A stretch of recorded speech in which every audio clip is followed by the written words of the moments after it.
gotta keep going. Can't stop. I mean, within reason, like obviously, like take the time to be a human being and take care of your mental health. But Right. it's really easy to hit a wall and then just be like, this, I'm done. Or I don't want to do this anymore. And it really just takes, you gotta kind of just force yourself to keep making stuff, whether you want to or not.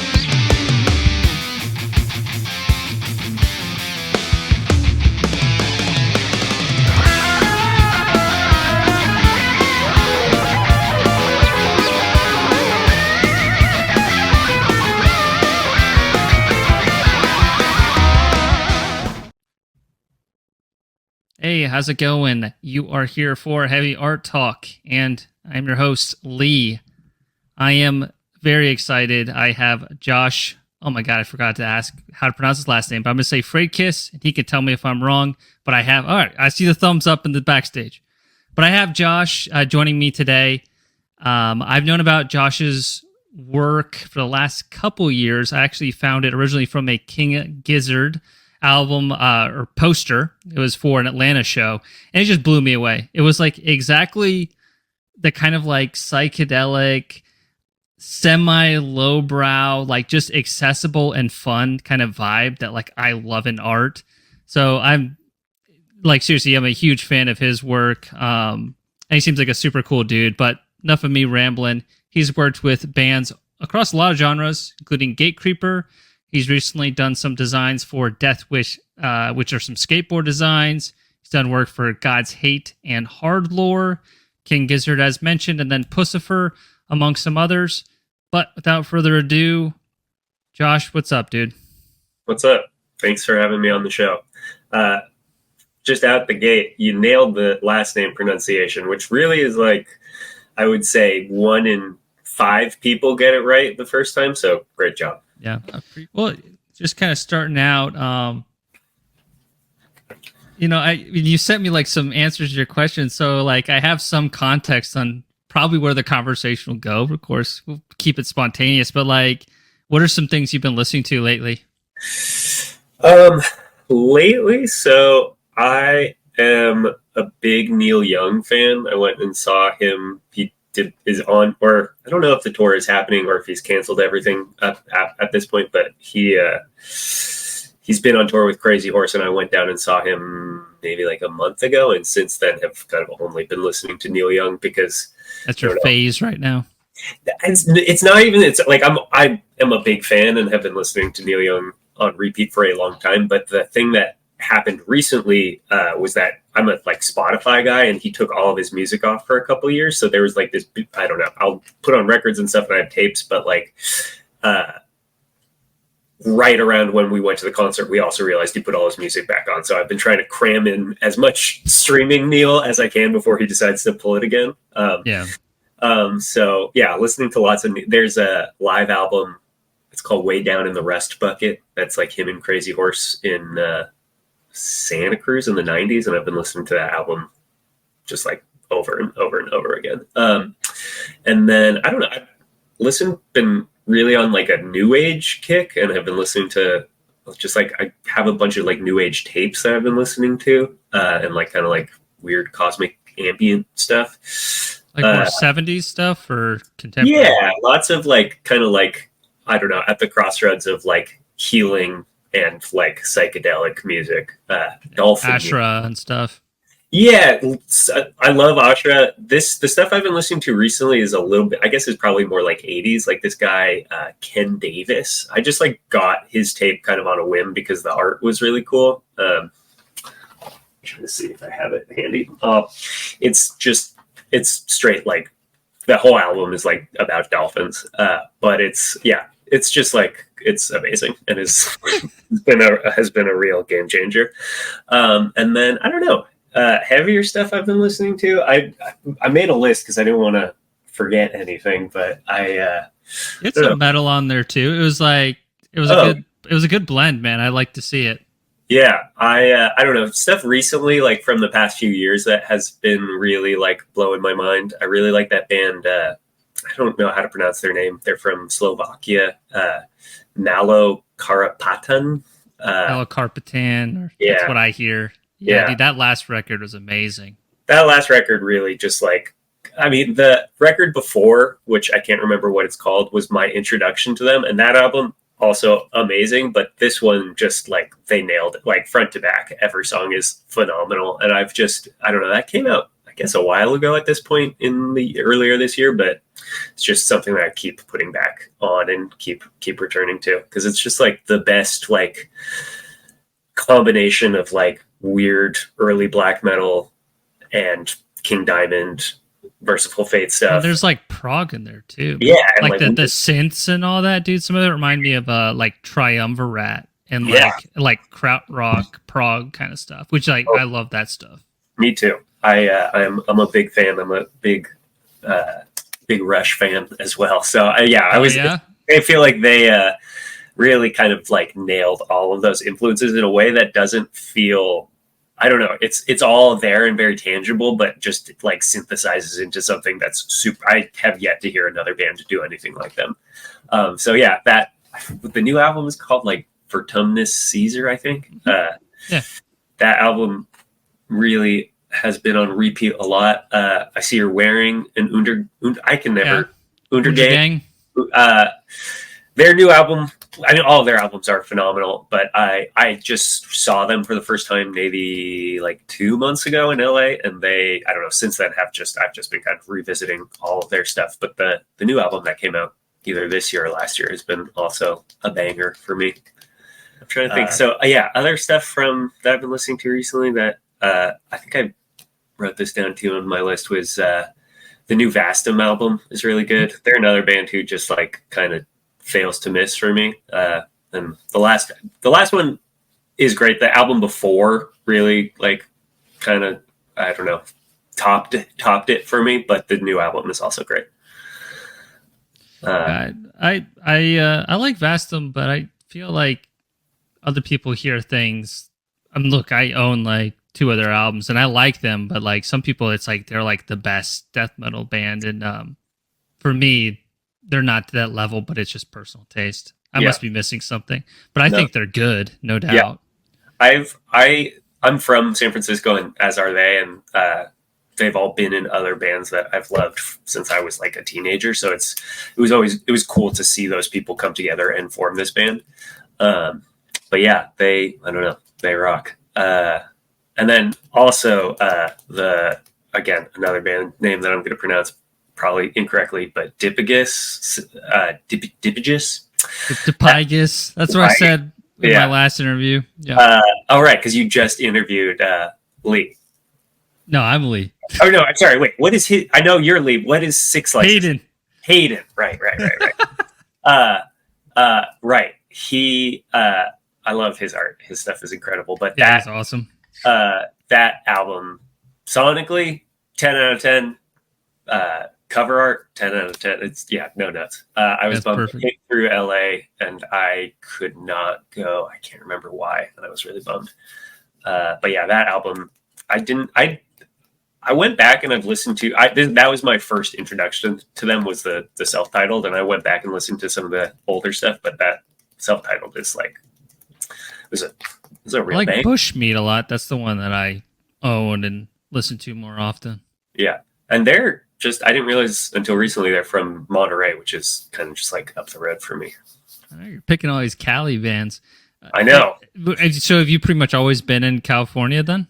Yeah, I lived in New York for a couple years, and then I lived in Berlin for like a year. But yeah, I was born and raised in San Francisco, and then have been in Los Angeles since 2014. Very cool. So yeah, I'm definitely a Cali boy. I don't see myself going anywhere else. What led you to Germany then? You were a year in Berlin. I studied abroad and did a semester abroad, and then stopped going to school for a bit and just stayed there and worked. I was like working as an artist assistant, and so I lived there for a little bit under a year, probably from like January until like September or something. But this was like a decade ago, and yeah, it was a really, really cool place to live. I mean, I think when I was there, everybody kind of kept saying like, "Oh, you you think this is cool, you should have been here 10 years ago.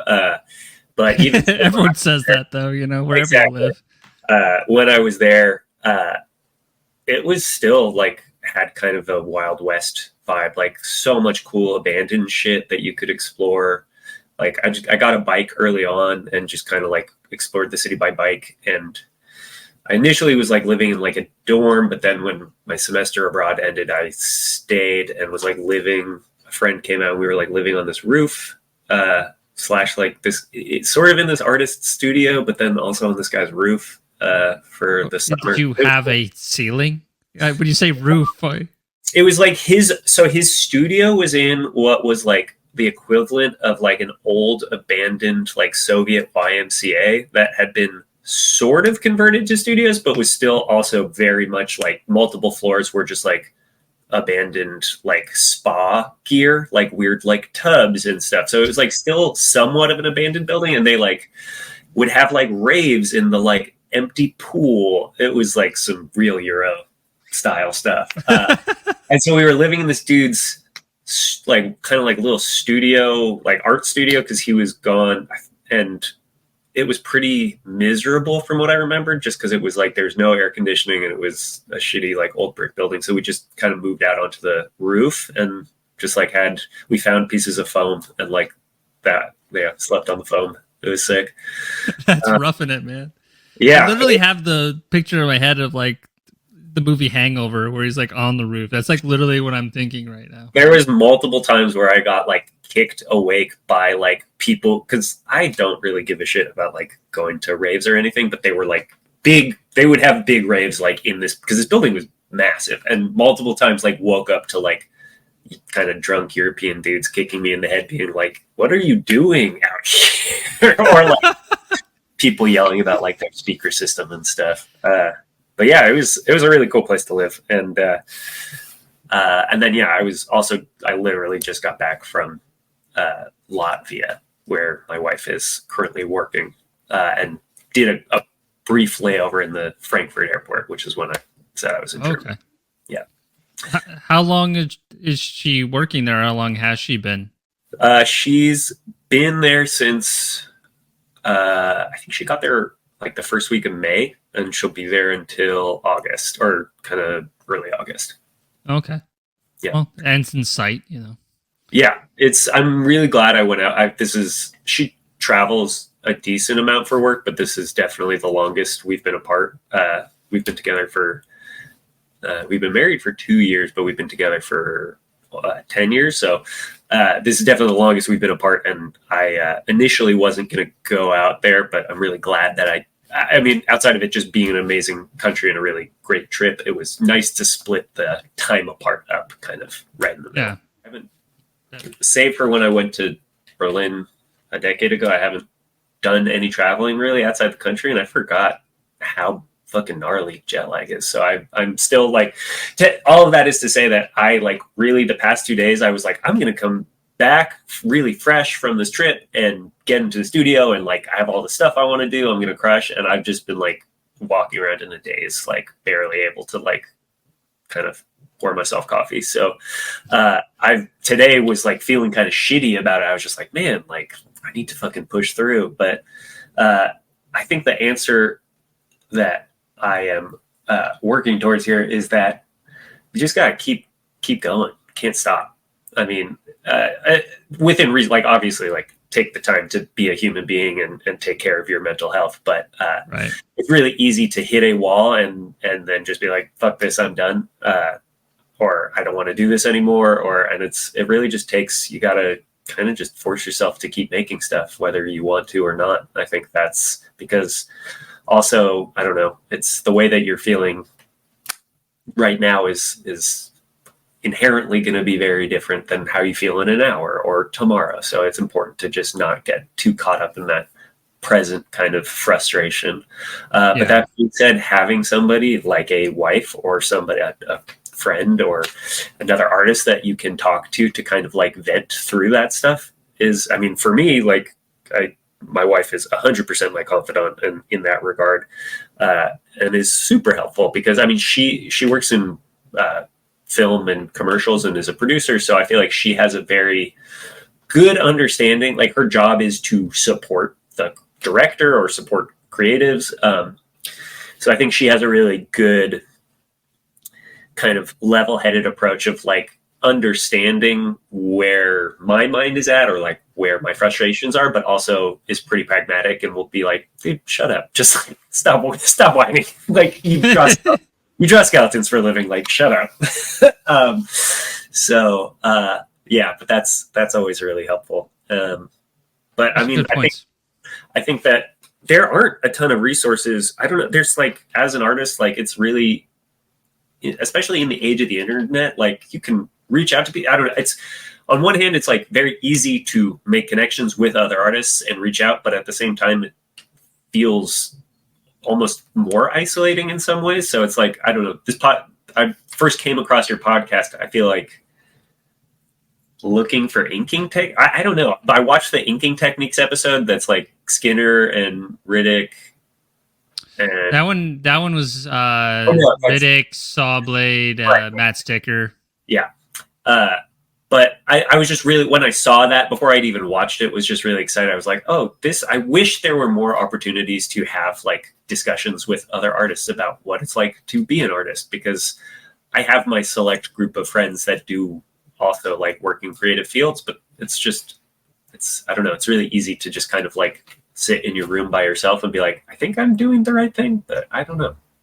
I'm with you. Yeah. I think maybe even the reason I asked the question to begin with is just, we're catching ourselves in the present day of July, right? So for you, it's jet lag. For me, I'm just in like this. I'm working on painting right now, and cool. I'm in that like transitional ugly phase of it. Yeah. You know what I mean? And like pushing through that and like having the confidence that with enough time and level-headedness, you're going to get through it. Yeah. It's like, sometimes you got to remind yourself, no matter how many times you've been here before. Dude, that's the thing too. It's like, I've been here a fucking million times, and it helps. Yeah. But like, it helps, but it doesn't help. I mean, yeah. I feel you. And I would say without fail, every single piece I work on, I hit that point at some juncture where I'm just like, man, this fucking sucks. Or this doesn't suck, but this doesn't look how I want it to look like. Yeah. Then that's the key. Thankfully, though, as you said, like I have learned at this point that is just a kind of conditioned response, and to just be like, shut up, keep drawing. You know that it's gonna. You know at this point that this is not how it's going to look. You know it's going to look different, and you just gotta keep. As I was saying, you just gotta keep making stuff.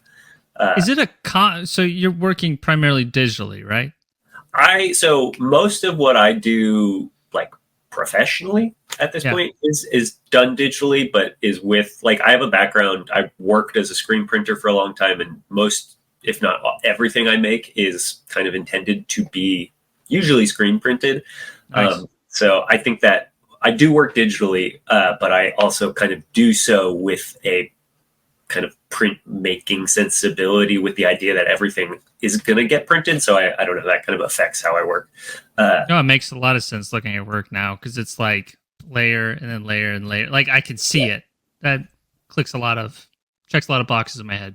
Continue. What was I? Oh, I've been painting a lot recently, which is something that is I haven't done in a long time, or painting / I don't know, making work on paper. And so that's something that's new and really exciting for me. I feel like I've been doing it.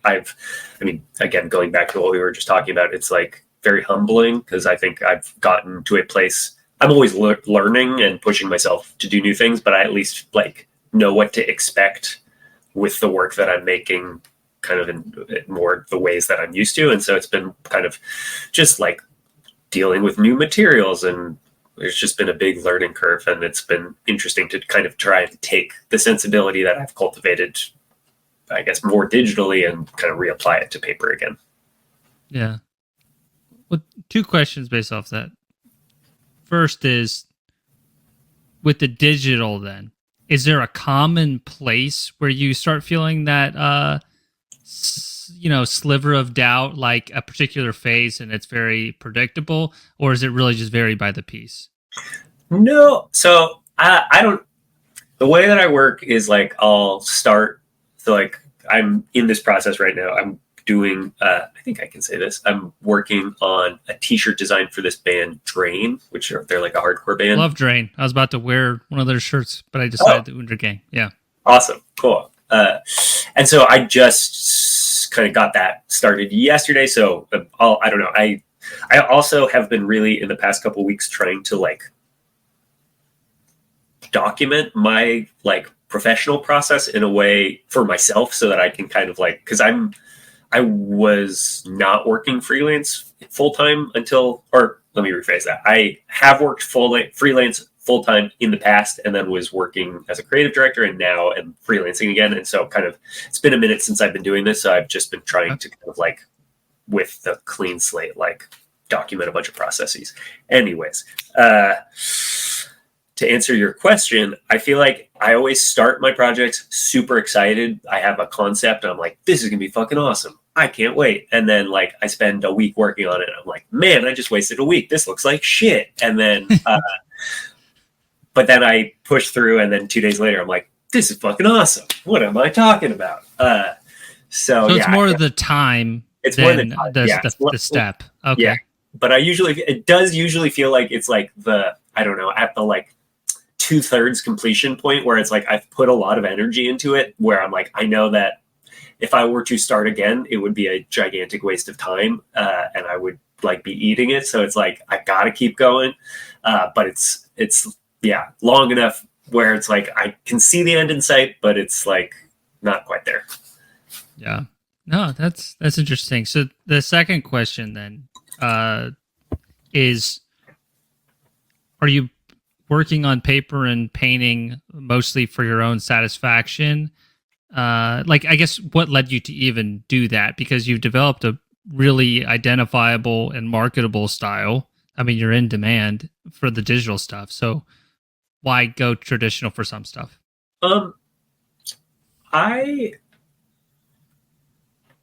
It's something I just want to be making. I have, first of all, again, now that I'm freelancing again, I have more time for creative pursuits that I think I've always been freelancing. I've never really stopped, but it's just like now I have more time to kind of be like, I'd like to paint, whereas I didn't previously. And so that's something that I've wanted to do for a while and just haven't really been able to get the time to do. So now that I do have the time, I was like, all right, let's do this. But I don't know. I just feel like I had a lot of ideas that just I kept like sketching like on my iPad and I was like, they didn't feel right. Like I'm not like, here's this is one of this is a painting that I've been working on recently. Very sick. Thank you. I've drawn that like 3 different times. And it took putting it on paper where I was like, oh, this feels like where this wanted to live. But yeah, I just like, I don't know, color wise, like I really am super into like fluorescence, and there's something these drawings that I've been making are with like liquid kind of, I guess it's like acrylic ink or like kind of like looks kind of like the Dr. PH stuff. Exactly. Yeah. It's not Dr. I'm not using that brand. I'm using, I think FW. Oh, FW. Yeah. I have a friend who uses that. Same thing. I started using the Dr. PH when I was trying to do more of a tattoo influence style, but I've kind of shifted a little bit since then. Yeah. But I'm familiar with it.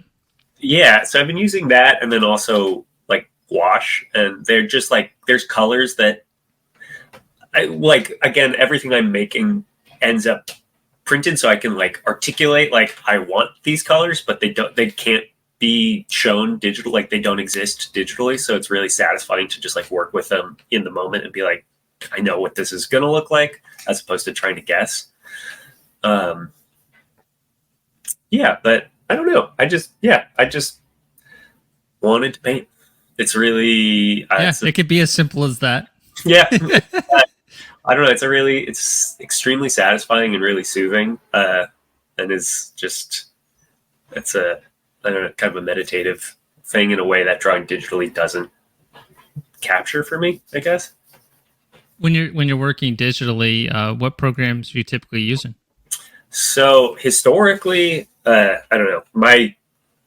how I've gotten to where I am now. Like I used to draw on paper exclusively, and then would like this was like probably like 10, 12 years ago would scan everything and then like color stuff digitally. Okay.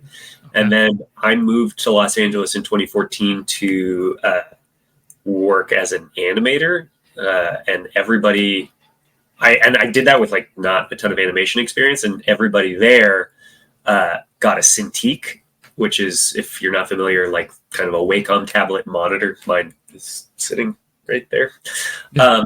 And so that I kind of was forced to start working on one of those just out of kind of professional necessity. And so that kind of led me to start working just straight in Photoshop. I would just like draw in Photoshop. And that's what I've been doing pretty much for the past like decade or so.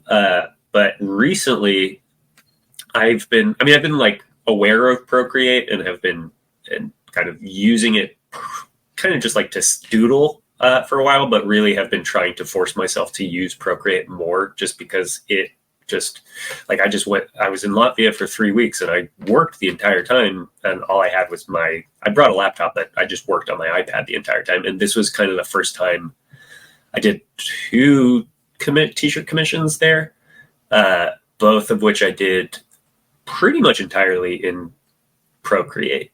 And that was something new for me. And so I've been just trying to get better at using that program because A, it's free and Adobe is quite expensive. And it's the practicality of being able to just constantly be working on work. I mean, I'm always drawing, but like to be able to just like have my iPad anywhere and be like, I'm at work right now, is pretty liberating. Totally. Is a cool thing to do as opposed to feeling kind of chained to a desk or a setup specifically. Yeah. I guess like Procreate, it's a more streamlined version of it, but I guess what's your kind of like take on the pros and the cons? So you mentioned a couple, like, you have to have your whole setup for Photoshop for how you currently use it, but like, is there anything that Photoshop has that you miss in Procreate that kind of limits you at all? Definitely. There's just things that you, I don't know, after working in a program for so long, get really accustomed to. So there's definitely things where I'm trying to think what an example is, but like things that I've taken for granted or have become like normalized to me in Photoshop, like a magic wand tool, like doesn't exist in Procreate in this really any capacity. And it's definitely like working in Procreate outside of just like learning the software has definitely like required some adjustments to what has become a relatively like streamlined process for me in Photoshop. So, but yeah, I think Photoshop, I don't know. I do use, like, I just through other projects and stuff, like we'll use Photoshop for non-drawing purposes, but like as far as like illustration goes, like you only really need like 10% of Photoshop.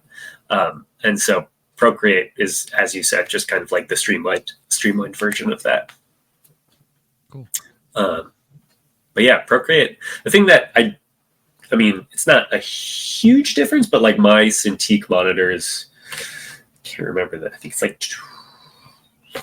just like the size of it. Yeah, just like working. I'm used to having a larger monitor to be able to see what I'm doing in more detail, and I usually wear glasses when I work. And when I was working on the iPad, I was like this, even with my glasses. So you got to stretch a bit. Yeah.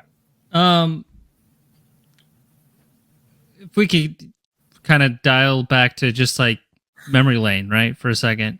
Sure. Growing up, what was some of like the artistic stuff that like even compelled you to start picking up a pencil and get going? Like, were you drawing at like age 3, 4? Like, you one of those kids as well? I was definitely an early drawer. I'm an only child, and my parents, I think, saw that I enjoyed drawing and also realized that it like kind of was quieted you a bit to keep my attention. So they were very encouraging of my drawing. So yeah, I definitely started drawing. Like some of my earliest memories of drawing are like going to my like local library and getting the like how to draw comics book, like how to draw.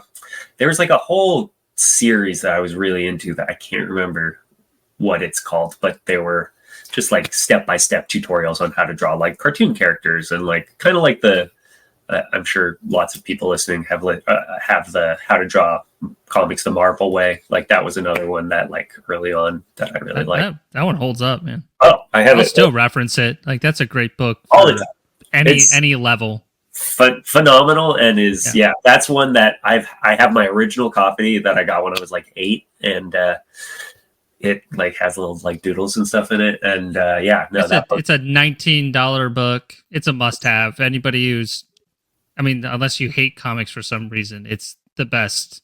Even if you hate comics, go buy that book. I mean, it's a figure drawing book. Yeah, totally. But I remember as a kid, just like so much stuff was broken down in a way that was really digestible for my little 8-year-old drawing brain. But yeah, I have sketchbooks full of just like redrawing all of those like weird wireframe kind of stuff.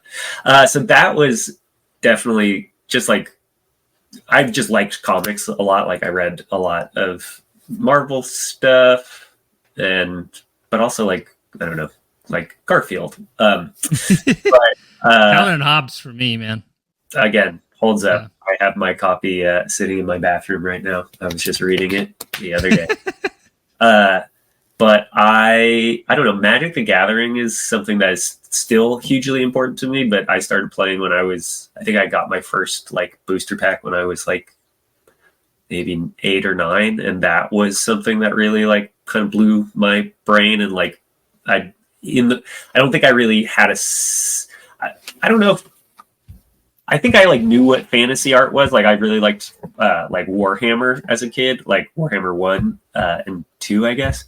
And I would draw. I remember very fondly just like this like games would come with like kind of instruction booklets that were kind of had illustrated components. So I would draw like orcs and stuff kind of out of that. And same thing with StarCraft and Diablo. But yeah, around that time also got into Magic the Gathering, and that was a huge like visual inspiration for me as a kid, and just started drawing lots of fantasy stuff as a kid. It's like an Instagram account. It's like Necrompetence or whatever, and every day it has the magic art, and it's like really cool. Was looking at that today, actually trying to find, because I wanted to. There's, I don't know, with Magic, there's so much, and there's just so many cards that I love that it's hard to keep track of. So I wanted to make a list in case it came up today. So I was looking at Necropotence, trying to find a specific. Trying to be prepared for everything, huh? Yeah, I did. Again, I'm as you called out, I'm an organized guy. No, it's good, man. I'm the same way. So people who are into Magic are like really, really into it, and I've never even tried. So I'm not even like a hater. I'm just I don't know about it that much, except friends of mine, and the art's really cool. But like the gameplay, like seems very fun, or people really, really enjoy like playing and the social part of it. I guess what does it mean for you, like in terms of the game? It is the best game, period. Yeah, without contest. The game. So there's a huge social. I mean, I am definitely playing the least amount of paper Magic that I have ever played, I guess, as an adult. Like I play a lot on like Arena now, which is just like they have love Magic. Wizards has some. It's a different story. Well, I don't want to shoot myself in the foot here. Yeah, man. I'm hoping you get a commission from them. Dude, if anybody who works there is listening, please hire me to do a secret layer. I really want to. But they have 2 online platforms. One is called Magic Online, which is like their kind of like clunky. It's been around since probably like 15 years and hasn't changed too much. And then they have Arena, which is like the mobile version. So I play on Arena probably every day. But for a long time would go to like my local game store on at least once a week for F&M, Friday Night Magic, and play in person. So there was a huge social component for me and a lot of my closest friends. I don't know. I like my kind of history with Magic is like I started as a kid and started playing like kitchen table Magic with friends and kind of just like didn't really know very much and did that through high school and then got to college and was like, I'm into punk and other alt stuff. I'm not playing Magic. And then very quickly met a bunch of like other punk people who also played Magic. I was like, oh, yeah, here we go, baby. And so started playing again a lot. And so now I would say a lot of my closest, I mean, people kind of have come and gone or their relationship with Magic changes. But like many of my closest friends now I met kind of through Magic initially. Or at least were people who when I met them, I was like, oh, you also play Magic? Like, we got to hang out. And so, yeah, but haven't been playing as much in person, although I am going to draft like this to go play Magic on Friday at a person's house, to a house draft, which I'm excited for. Cool. Yeah. Wait, so how does it work online then with like, do you have to buy online cards or do you buy in-person physical cards and you transfer over like to the online game? Like, how does that work? It depends because there's like not really one, like Magic itself is a game. There are rules that are consistent across all variants of Magic, but there's also a lot of different formats within Magic. And so I principally, at least at this point, play, so that the two kind of like big like circles in the Venn diagram are constructed and limited. Constructed being you have a deck that you have already built and you're bringing with you and you're playing with that, which is what most people think of when they think of Magic. And it's like, oh, this is my Goblins deck. And I'm bringing this to go play with other people who have pre-made decks. And then there's limited, which is where you show up. And this is principally what I do at this point, is where you show up and everybody opens booster packs and kind of passes them around and like drafts cards, and then you build a deck on the spot. Oh, that's kind of cool. Yeah. And so I can't remember why I was talking about this or where. Well, I asked you how the game works in terms of like, so no, that answers the question. With the online, the way I understood a lot of card games is, you construct the decks, right? So then if it's online, if you buy cards in person, are there like codes that you can then transfer to like your online deck? I can't remember what exactly. So again, Magic Online is the like, there's two online programs. There's Magic Online and Magic Arena, which exist concurrently, but it's not a cross platform. You can't be on Arena and play somebody on Magic Online.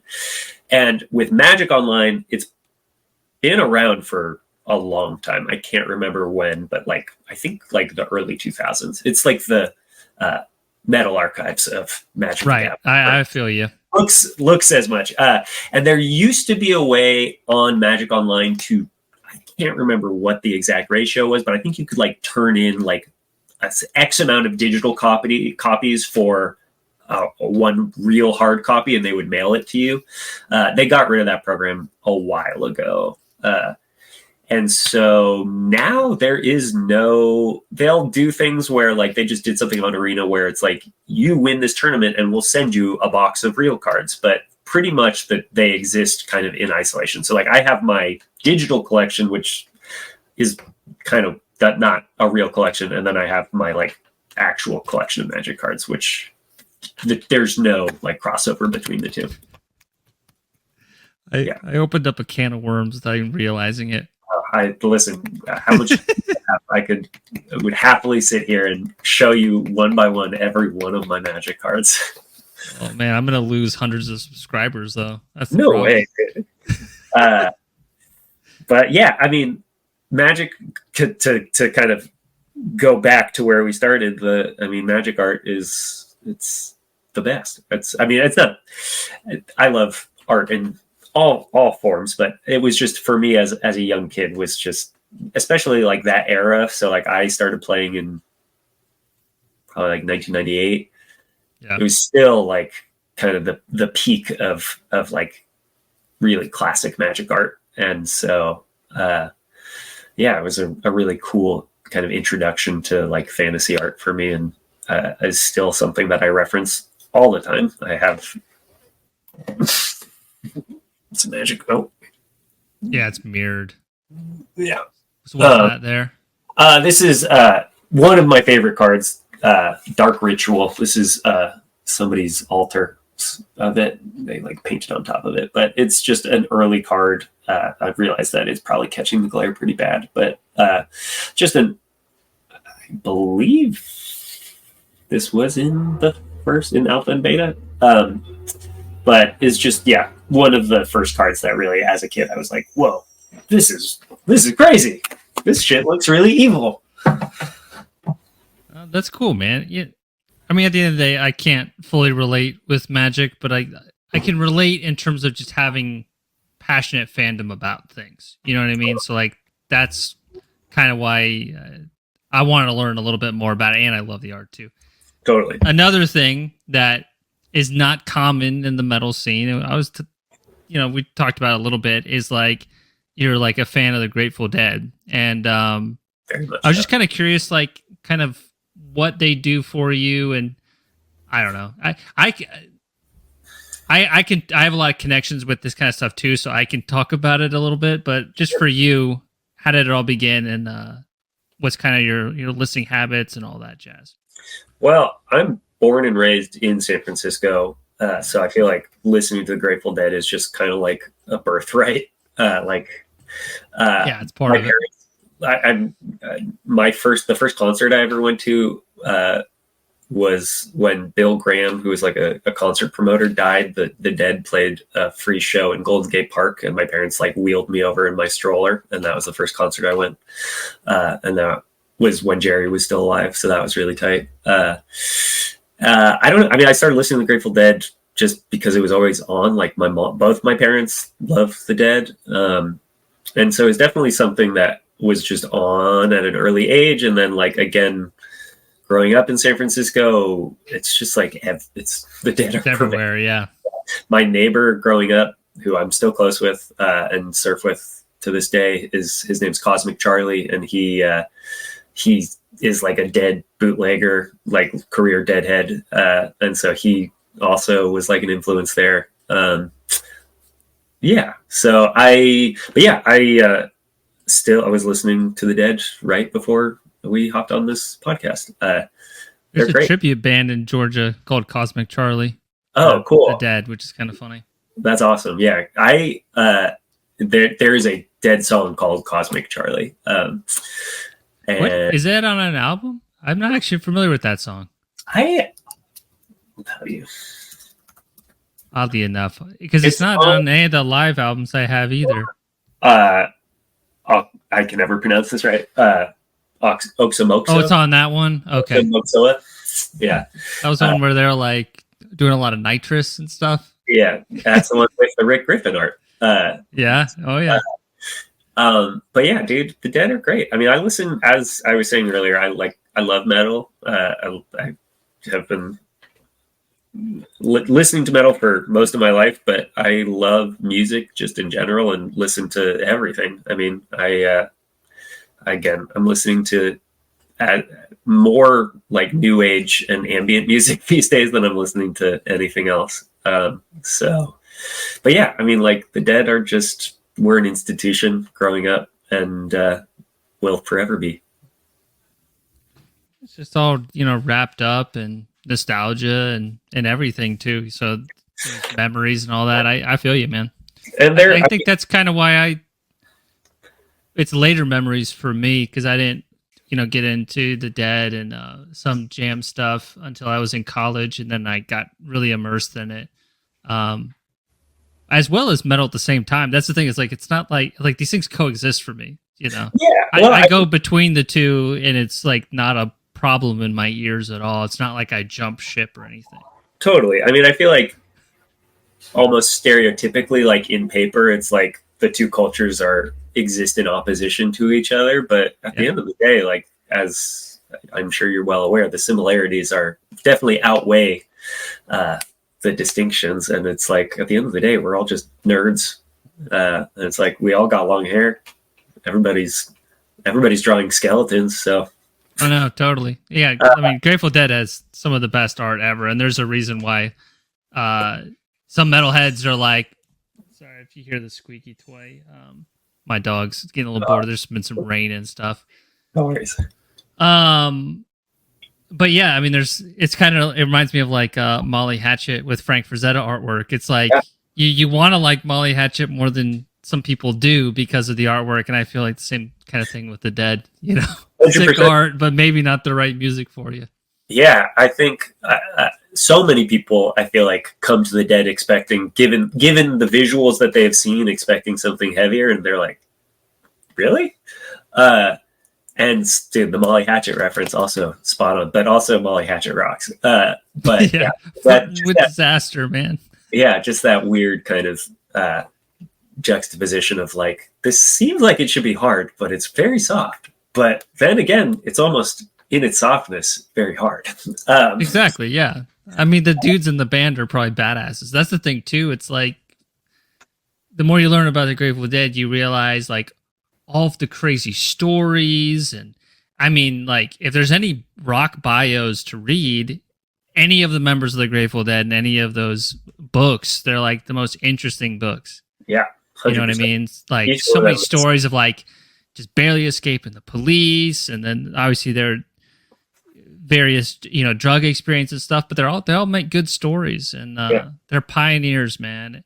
And I think the thing I wanted to just chat on briefly too is like the live experience, and even like just listening to it, every song going a different direction in every concert and everything. Like, to me, that is the thing that is, and it's not just Grateful Dead, it's jam music in general, or jazz, or anything that has improv, but like, that's the one thing that metal doesn't do for me, is that when you go on it to a metal show, for the most part, they're playing the same songs almost the same way the next night. Yeah. And like, that's my one knock against metal music. Yeah. And it's not even like I expect them to change it. It's just that's the one thing that it doesn't give me, because it gives me everything else. Totally. Save for like, I guess, seeing like Sun or something where it's like, I guess, improvised. No, you're going into it. I mean, for me, I don't know. Like, it's I'll like listen to a recording and know that I'm like going to see Untergang or Untergang. Untergang, yeah, you got it. Like listening to a recording and being like, man, I cannot wait to headbang to this part in real life. Like, fuck exactly. Yeah, this fucking breakdown, this is gonna be so sick. And so yeah, I feel like it's almost your part exactly the opposite. Yeah, you're kind of looking forward to the known components. Well, it kind of feels like a sports team too, which is kind of fun. It's like, you know, are they on tonight, or are they having an off night? Yeah. And then there's the aspect of like, man, those jams didn't go anywhere. They kind of shit the bed. Like, just as like there's the jams that can like take you to like another level, and you feel it, man. Like the dynamics. Dude. There's also the jams that are just like, this sucks. Yeah. And like 100%. and like that's kind of the thrill of it, man, is like you don't know what you're getting that night. And that's why it's kind of like sports. But I don't know. I could talk about this stuff because I don't get enough of it, because I talk with a lot of metalheads in my life and on this. But like, it is something that I really enjoy, especially while I'm drawing, because you can get in that flow state a little bit easier. I'm speaking for myself.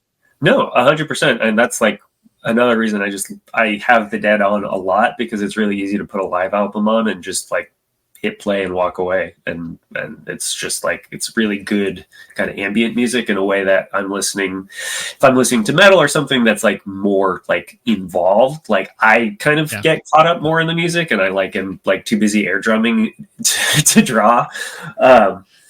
But what was I going to say? Oh, just yes, totally hear you about is this going to be a good jam or a bad jam? Exactly.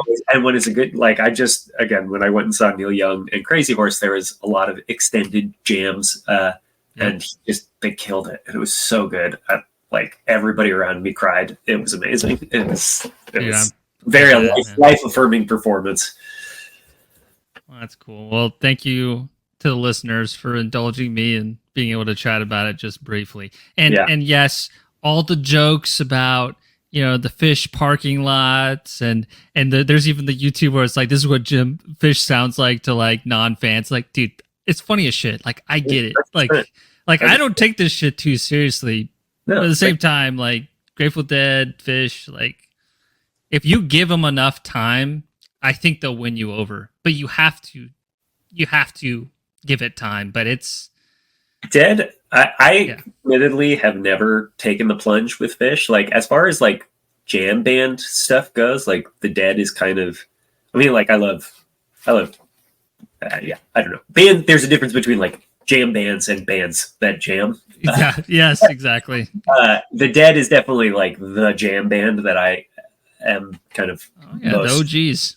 Yeah, that's where it all started. But they, I feel like the more you give to the Dead, the more you get out of it. I don't know. The more like the further down the spiral you go, the more you're just like, this rocks. I could listen to this in isolation and be happy.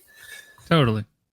The thing for me, I probably put on Fish more than the Dead, but that's because I'm a big prog fan. Sure. And Fish is basically a prog band that just has like weird inside jokes that like you don't even really fucking get. But yeah. I don't know, man. Like I said, I've already probably lost some subscribers even by talking about it. But I think there's merits to jam music, and I get people joking about hippies and all that shit. Dude, put all the fandom aside. If you actually learn about the musicians and the band and how pioneering and hardworking they are, there's a lot to appreciate. Also, I mean, again, on paper, like I understand the idea that like stereotypically, like the cultures are in opposition to each other, but like I'm not alone. Like I am very much a hippie and a metalhead. Like I grow my own weed and like meditate regularly and I don't know, a pretty cosmically spiritual person, I guess, but also fucking like love metal. And that metal rules, man. Metal rules, and metal totally rules. Everything else totally sucks. Not really. But, I've been listening to metal since I was fucking 14 years old, and it will listen to it till the day I die. And it's, I don't think, but at the same time, that's not, I don't know, and no shade to anybody for whom it is, but that's not, that's not the sole piece of my identity. Yeah. I think that's, to me, that's an important thing to eventually grapple with, is, who you are is so much more than what you consume. Music, totally. Art, anything. I mean, really who you are is to me, it's what you put out there and how you treat other people and what's your legacy. Even if it's just a small amount of people that you really reach with impact, if you're making other people's lives better, to me, that is an extension of identity. Not to get all fucking existential about it, but like that's what's important at the end of the day. 100%. I could not agree more. Very well said. And I think, as you said earlier, you're right. You are much more than what you consume. And I feel like, I don't know, that is not always a very intuitive thing. At least in the culture that we live in. Like, I feel like it's very easy to define yourself by what you ingest. But I think it's, as you said, it's much more about what you do with that consumption and kind of what creatively comes out of it, and that synthesis. Because it's like, I love metal, I love the Grateful Dead, and it's like I'm much more than that. But it's like that interesting fusion of all those things that comes out through my voice. Like that's who I am. I think. I don't know. At least a piece of it. Well, yeah. And I guess that kind of brings us into like other topics too, of just like you mentioned talking about like meditation, like spirituality, and kind of like mindfulness. I was kind of curious what that journey's been like for you and what you've learned. So like meditation and mindfulness practice is something that's super important to me and super important to my wife. I was kind of first introduced to meditation practice by my godfather, who's like another big fatherly influence in my life. I have a dad. I love my dad.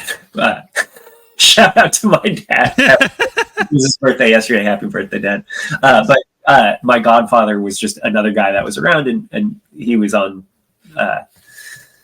He's been into meditation for a long time, so introduced me to it when I was in high school, and it was something that I thought was really cool, and it's something that I've kind of come and gone, or I don't know. I haven't had a dedicated meditation practice where I meditate every day since high school. That's where I am at these days. Is I try and meditate every day. Okay.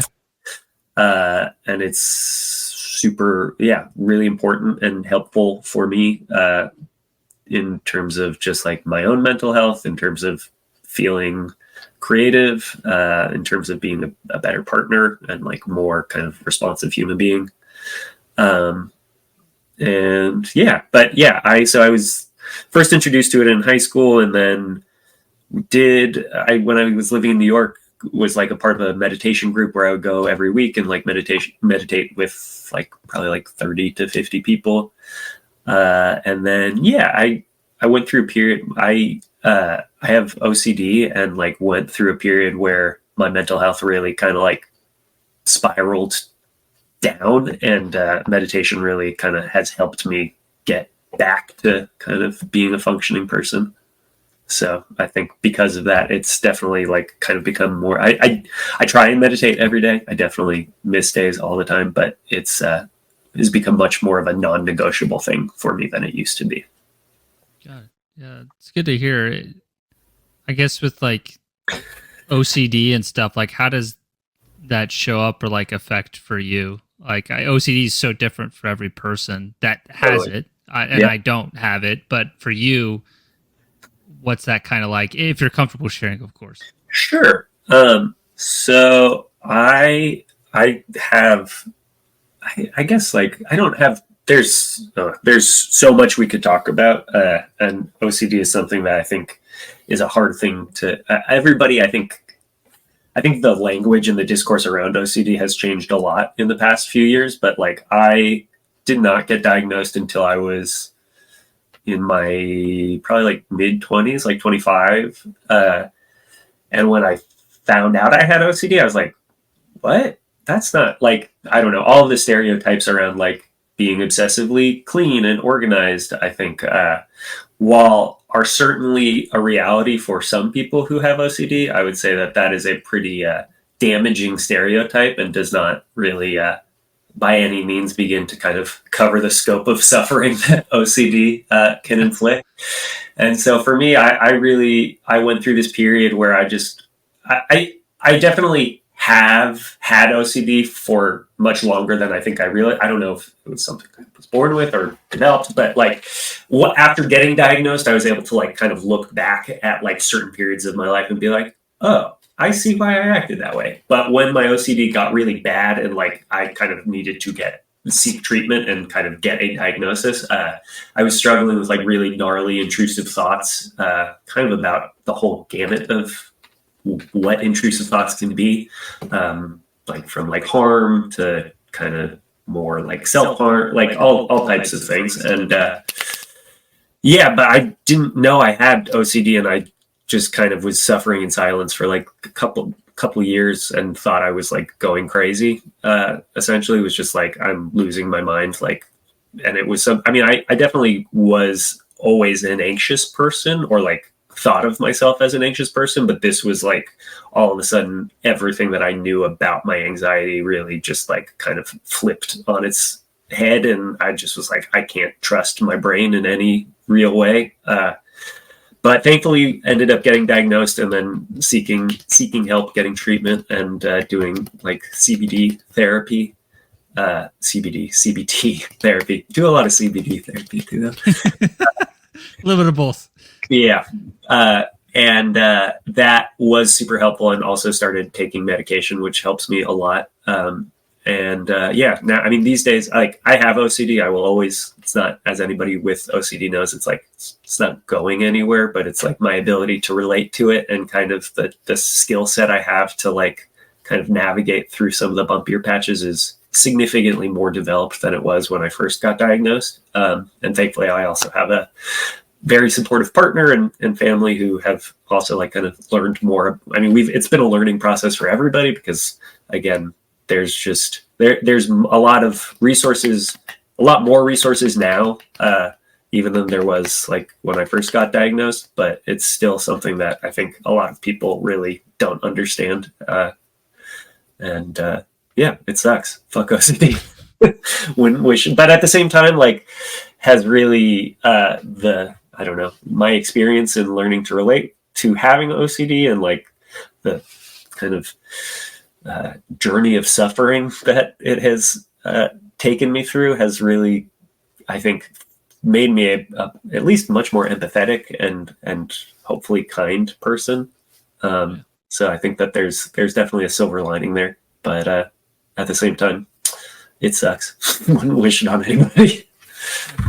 Thanks for sharing, man. I appreciate that. And, no, totally. It's something I think having conversations about mental health it's not an easy. I wish it was. I mean, again, we're moving there culturally for sure, but there's so many people who are undiagnosed with various OCD or various other anxiety disorders, and it's just helpful to know that you're not alone. Totally. Somewhat related, at least with the mind and stuff. When we were emailing and stuff, you mentioned something about ZQSR. Oh man, yeah. Well, is this just something I should avoid? Or I literally Googled it and I found nothing. What is this? ZQSR man, cool. I forgot that I even Zquasor is what that is. Okay. Zquasor is I don't know how to talk about Zquasor. I'm still figuring out how to talk about this, but I would say Zquasor is like my own kind of it is a word that is like kind of become a stand-in for my own sense of spirituality and kind of like value system. Okay. It started kind of as a joke. I was on a decent amount of psychedelics and there was a Scrabble game that somebody had been playing and somebody had just written the word Zquasor, Zquesor, and like left it in the tiles. And I just thought that was, my friend pointed it out to me and I was like, that's a great word. That's quite funny. And similarly, kind of on this psychedelic trip that I was having, like had just kind of just a profound like sense of like, I kind of came to this place where I was like, everything that I need to like be okay is kind of already within me. Like, I don't know what that means, but I was just like really overwhelmed by that sensation.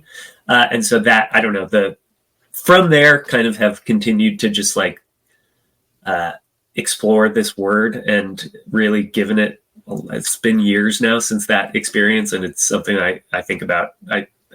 So the word is related to the trip, but then that memory sticks with you and the lesson you learned from it. Is that kind of what you're saying? Yes. I am still, Zquasor is something that I am still exploring and kind of figuring out. I think that there has become, it started out as this just kind of like incidental thing that happened, but it's become a profoundly important thing to me. And is something I think I've spent, I've like written a lot about it and I'm starting to make art about it, I guess. Like that painting that I showed earlier, I would say is like a Zquasor painting. And I think it's a space in which I feel very at home and feel like I've found my voice. And it's this kind of combination of like spirituality and like values and also just kind of like visual kind of, the visual component is the two are both very important, but I don't know, occupy different places in my life, I guess. I understand what you're saying. I think this is like the announcement of a movement that Google has not found yet. That's what I'm saying. I feel I got kind of bashful when I just haven't really talked about this outside of like with a few people. And it's something that I've spent a lot of time thinking about, in the past few years, and again has become really important to me, but has been something that I've been like, I don't know how to like put this out there for other people or if I need to, but I think through making paintings is kind of how I've started like kind of making Zquazor more public, or as how I anticipate. I haven't really done anything with these paintings yet. I'm still working on them, but yeah, but at its core, Zquazor is like a value system, and is something. The word itself is like has become a kind of a mantra for me. Where like I don't have it yet, but I'm getting the Zquazor tattoo or a ZQSR is like kind of the abbreviated spelling of it.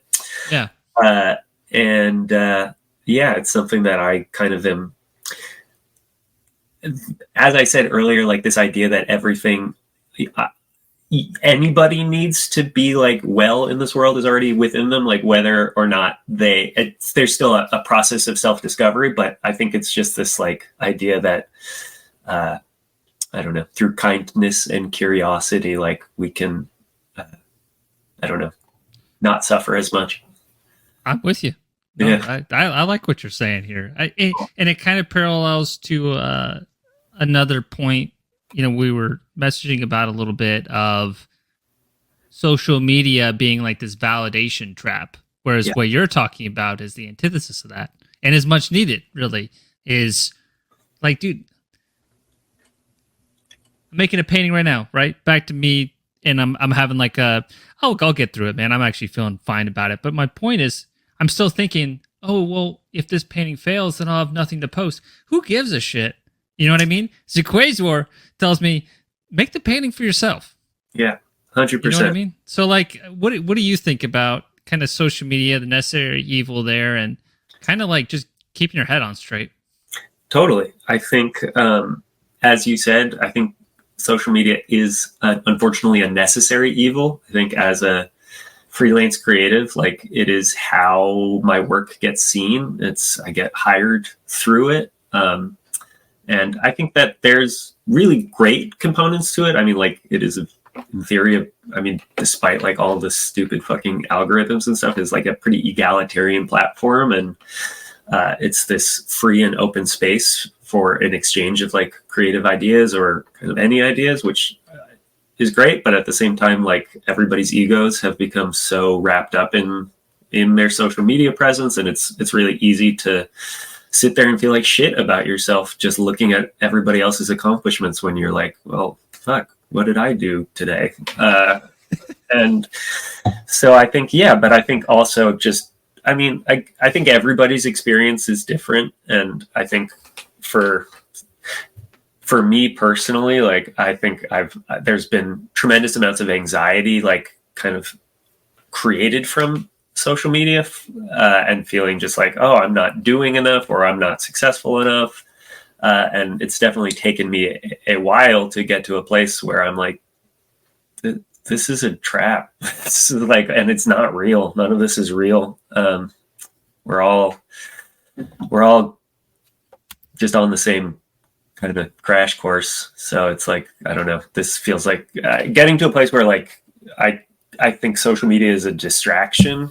And it's like I use it, and again, I'm not trying to take like a moral high ground, like or shame anybody for using it. I think we all do, and it's important to note that. But at the same time, just also important to see it for what it is, and really, especially as like I think part of the reason that I have a healthier relationship, or like don't feel as anxious around social media as I used to, is just like I feel like I have found my own creative voice more than I had when I was a younger artist. And I think it's, as a young artist, it's really easy to just like look, it's really overwhelming. There's so much, and people are so many, that's again, the flip side is like, it's cool. Like people, there's so many amazing artists. Like, we live in such an incredible time. Like, people are so talented, and I'm constantly just humbled by the work that I see. But it's also really easy to just like kind of get buried in the avalanche of that and be like, I fucking suck. Like, why bother? And as we kind of were saying earlier, it's like, you just got to keep making stuff, and see that for what it is, and not put too much weight in it. But at the same time, like, as I said, like, I constantly am, I would say now as a freelancer, like, the majority of my income is coming from like commission work, and that's how I get hired. It's like, people see your work on social media or reach out on social media, and so I don't know. It's about finding that middle ground. Yeah, very well said. And also, it's great. I mean, like, you're in Atlanta, I'm in Los Angeles. We don't know each other prior to this, and like, I mean, it's like, it's great at facilitating real time, or I say real time, and we're sitting talking through webcams, but this is a real interaction in a way that I really appreciate. And there's a number of people who I've met, like, Skinner, for example, is somebody who's always, I've followed his work for years and have always really respected and looked up to that guy. And he's somebody who's been really encouraging, just like in commenting and messaging on social media with my own work, and went and met him. He was in Los Angeles for an event recently, and like went and said what's up and met him in person for the first time. And I was like, this is great. Like, this is the good side of social media, is like encourage, like, where it like facilitates human to human contact. Totally. Yeah. I agree. And I imagine, like, was Skinner an influence for you when you were kind of starting to develop your style? Because for me, he was too. I mean, he's one of the few artists who I feel like I came across his work because I'm, I guess, young enough that when I was a teenager, or like in my late teens, was when he was first really kind of like showing a lot, because he's based in the Bay Area, and kind of, I feel like, as he was kind of starting to show in galleries and stuff, was when I first discovered his work. And he's like one of the, I don't know, one artist from that era in my life that I still to this day, I like, love their work, and has consistently been just, has not stopped making amazing stuff. So that's always really cool to see somebody kind of, and also he's just a great guy, and has Totally.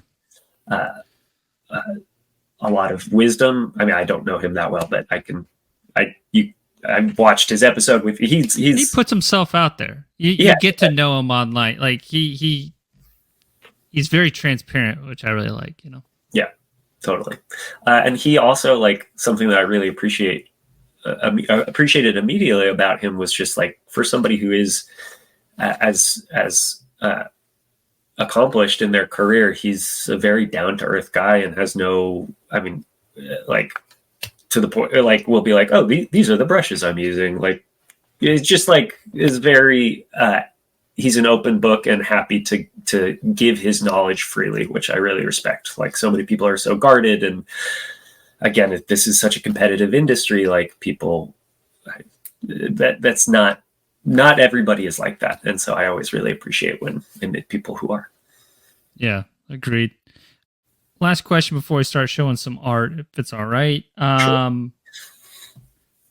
Kind of like, for people artists, kind of like your visual art Mount Rushmore, of like people who kind of like are pillars and you always can look to as some form of inspiration. So in my preparations, I thought about this a lot, but I thought of it less from a visual. So I have two answers here, because I initially thought of it just like, you could do anybody. I see how you went about it. Yeah, that's totally fine.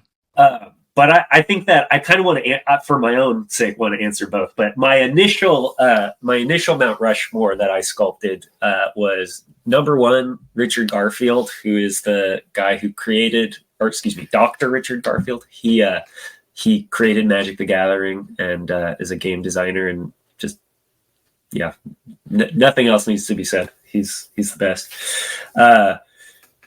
Number two was Neil Young, but I was like trying to think of I was like Neil Young, but then man, there's like, what about King Diamond? But then like, what about Lemmy? But then like, I was just like, I kept cycling.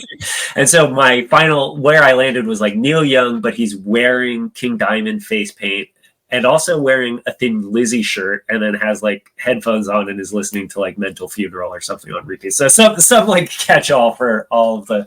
Sounds like somebody you would see just walking around LA. Yeah, pretty much. And then 3 was George Greeno. Greeno? I don't know how to pronounce his name, but he's like a pioneering surfer, filmer, or videographer, and kind of like surfboard designer. Yeah, he was like an inventor, right? Yeah, he is. He like kind of did a bunch of boat. His background was in like boat building, and like just pioneered a number of things in surfing, kind of in the 60s through the 80s that really to this day have yet to be replaced. And also just like outside of being hugely like influential in like the development of surfing, is just like such a stylish dude. Like if you look at photos of him, he cuts his own hair, and just everything I love. I am a really big surfer, and everything I love about surfing I feel like is pretty much like embodied within this guy and his kind of approach to surfing. And then who is number 4? Frank Frazetta. There you go. Yeah, again, no other explanation needed. So yeah, that was the answer that I'd prepared. But I don't know, in terms of like, if I were to do it just visual art, I think Frank Frazetta is still on there. I think this is me. I'm probably going to revise this answer or like listen back and be like, fuck, what about that person? What about that Just person? this moment in time, man. At this moment in time, I think I'm throwing Rick Griffin on there because, again, he's just such a fantastic artist, and also such a interesting, I mean, presumably, I never met him, but seems like a very interesting guy. Died tragically early, but also just like, I think one of the reasons outside of just making cool art that I kind of gravitate towards him is he just like is this intersection of different cultures that I think he like, music and surfing and things that really resonate with me. And he kind of had this very cohesive way of kind of, it didn't really matter whether or not he was doing a Dead album or like the cover for a surf, like a poster for a surf movie. Like his style is just so, and voices just comes through in a way that is really cool. Oh, the lowbrow kind of comic stuff too. I mean, yeah, he's a favorite of mine, man. Yeah. I think I'm gonna throw Tim. Again, I'm bad with the name. Tim Jacobus, the Goosebumps. Tim Jacobus, yeah. He's. I mean, Goosebumps was hugely influential for me as a kid, and I think that was probably something also that definitely pushed me towards drawing, was just the original Goosebumps covers. I had the full collection, and read them all cover to cover. I got an art book of his right over there, dude. Same. Yeah, I have. I mean, we're the same generation, so like, dude, it was everywhere, and it compelled me to draw, and I like made my own Goosebumps covers, and like, yeah. Dude, I have a memory. I have a memory of being 6, right? And I was just like in school, and I was making these Goosebump like knockoff covers, and then it wasn't even a friend, it was just a kid. He's like, I'm gonna send a letter to R.L. Stine. He's gonna come and kick your ass. And like, I still remember that line. The idea, and then I found out what R.L. Stine looks like. I'm like, he's gonna kick my ass. The idea of R.L. Stine kicking anybody's ass is pretty laughable. But you never know. Damn. I also number 4 then. Oh, go ahead. Oh no, I also drew a lot of my own Goosebumps covers. My good friend and I would spend like afternoons doing that. So wait, that's 3. That's Frank Frazetta, Rick Griffin, Tim Jacobus. I feel like I gotta get like, it's hard because like with fantasy art, there's so many that it's hard for me to pick. I mean, Frazetta obviously, but Frazetta kind of almost is above. It's like Frazetta and then fantasy art. He's untouchable, man. He's untouchable. He's insane. He's the best to ever do it, and everybody else is just living in the shadow. But I look at my list of. You could, I mean, you answer how you want, but I'm also curious, just like right now, contemporary, like, is there anybody who you're really impressed with, even somebody who doesn't have like a lot of notoriety? Oh, totally. There's so many. I mean, everybody that you have on your show is amazing. I've been really enjoying Hayden is his name, Six Slice's work. I was unfamiliar with his work prior to the Dipogis self-titled, and like that album sonically is like amazing, but like the once I kind of saw the album art, I was like, this just really carries it above and beyond for me. And yeah, so his work is awesome. The Gatecreeper LP art that he just did is also fucking killer. He did the single Caught in the Trap. Or the single, but yeah, it's freaking amazing. Right. Oh, right. Karmazid did the. Actually, no. Karmazid did the lettering for Dark Superstition. The cover. I'm glad. I'm blanking on her name. I actually want to reach out to her to have her on the show. She did work for Holos as well. It's like a prog kind of band. Yeah. I'm sorry, awesome. I'm forgetting your name, but you're an amazing painter. But yeah, I think that's who did the album cover. Okay, cool. Holos also sweet band. I'm a fan. Yeah, totally. So yeah, Hayden's work great. Who else do I? My friend Tom Toy is like consistently. I've known that dude for. What's his name? Tom Toy. A lot on Instagram. He's Illogical Comics. Oh yeah. Okay, yeah, I follow. He's done work for lots of bands. He did stuff for Headsplit. Did stuff for. I think he did the Gatecreeper album 2 albums ago. He did the cover art. But Tom, I've known Tom since I guess I met him probably over a decade ago. We used to work at Silkscreen print shop together. He's an amazing printer. One of the like weirdest and funniest dudes I've ever met. Like has such a strange sense of humor, and but his art has just always been super inspiring, and it's the work he's been doing recently, like painting wise, has been really mind blowing, and also like a cool kind of motivation for myself to like pick up. I mean, he's somebody who has always worked on paper. I think he does some stuff digitally, but I think is definitely more rooted in pen and paper. But Tom's great. Other people I really like these days. I imagine we could go on forever too. So you cut it off whenever you want. Okay. I was about to say that dude. Jack Sabat. He's like a UK based illustrator.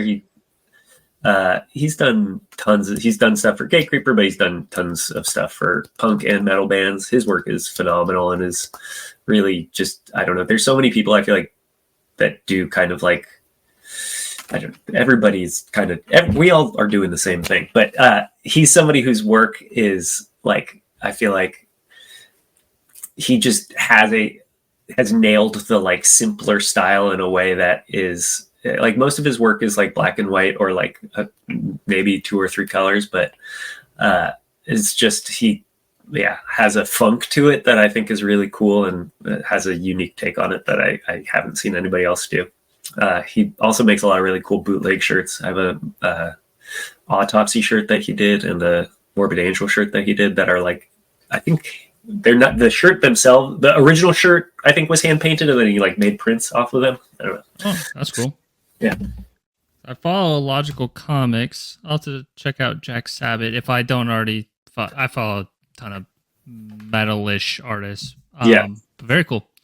Well, without further ado, I'm looking at the time here. Let's go ahead and get into some art. That's not to rush you. Just make it for the viewers. Sure. As we're going along, you know, the story of like how you kind of met the band, the relationship you developed with them, the back and the forth, like that kind of stuff, I think is especially interesting beyond just like, oh, that's a badass image. You know what I mean? Sure. So yeah. Sounds great. Starting out, we got the latest Gatecreeper t-shirt. I think this is from their last tour, if I'm not Yeah. mistaken. Yeah. Okay. So this is the second or the third time I've worked with Chase and Gatecreeper. I have kind of the breadth of your work here. Is Oh, that all the designs you've done for them then? So yeah, those 3? three, and that one that is currently pictured, and then the other kind of skull one were done. I guess they're part of the same release. I Same did them drop. together. Okay. And kind of had the same create. Chase is great. Himself is a talented designer and artist as well, so I feel like just is easier to work with in that regard. And when for these, he came to me. I can't remember what the name of this. There's like a vintage T-shirt, or there's a T-shirt company that is from the 90s that has like some really generic sounding name, like something sportswear, Thunder Sportswear or something, but they do like kind of all over print, like lots of lightning, lots of skulls, and Chase collects those shirts or has a number of them and wanted to do something kind of in that vein, so hit me up to do those.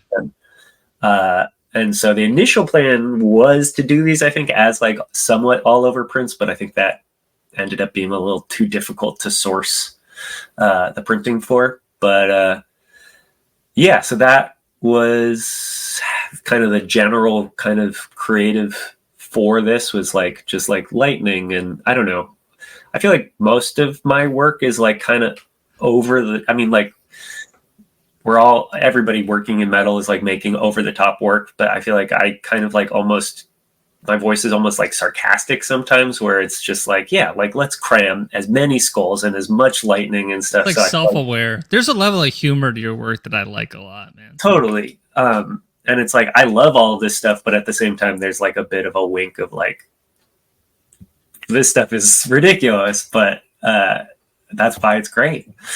The one on the right here, was that your first design with them?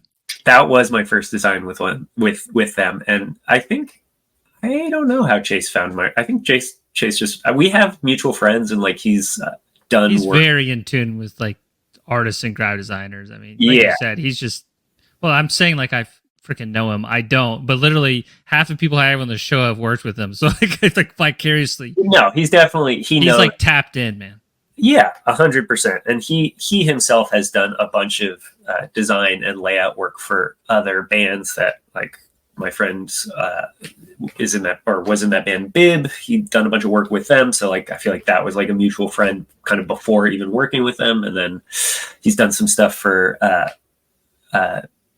Moon Worshipper Records, which is, I did the Puka album art, which is Bill, who runs that label. He has another project called Arcanist that I think Chase did the layout for the most recent LP, if I'm not mistaken. Anyways, yeah, but Chase just reached out and was like, "What's up? I like your work. Would you be interested in doing some designs for us?" And I was like, "Absolutely." And he really wanted me to do my own thing. That one on the right, I don't know. I'm always looking at Warhammer, old Warhammer stuff as like reference material, and I think that was kind of, I was clearly looking at a lot of Warhammer stuff when I drew that one.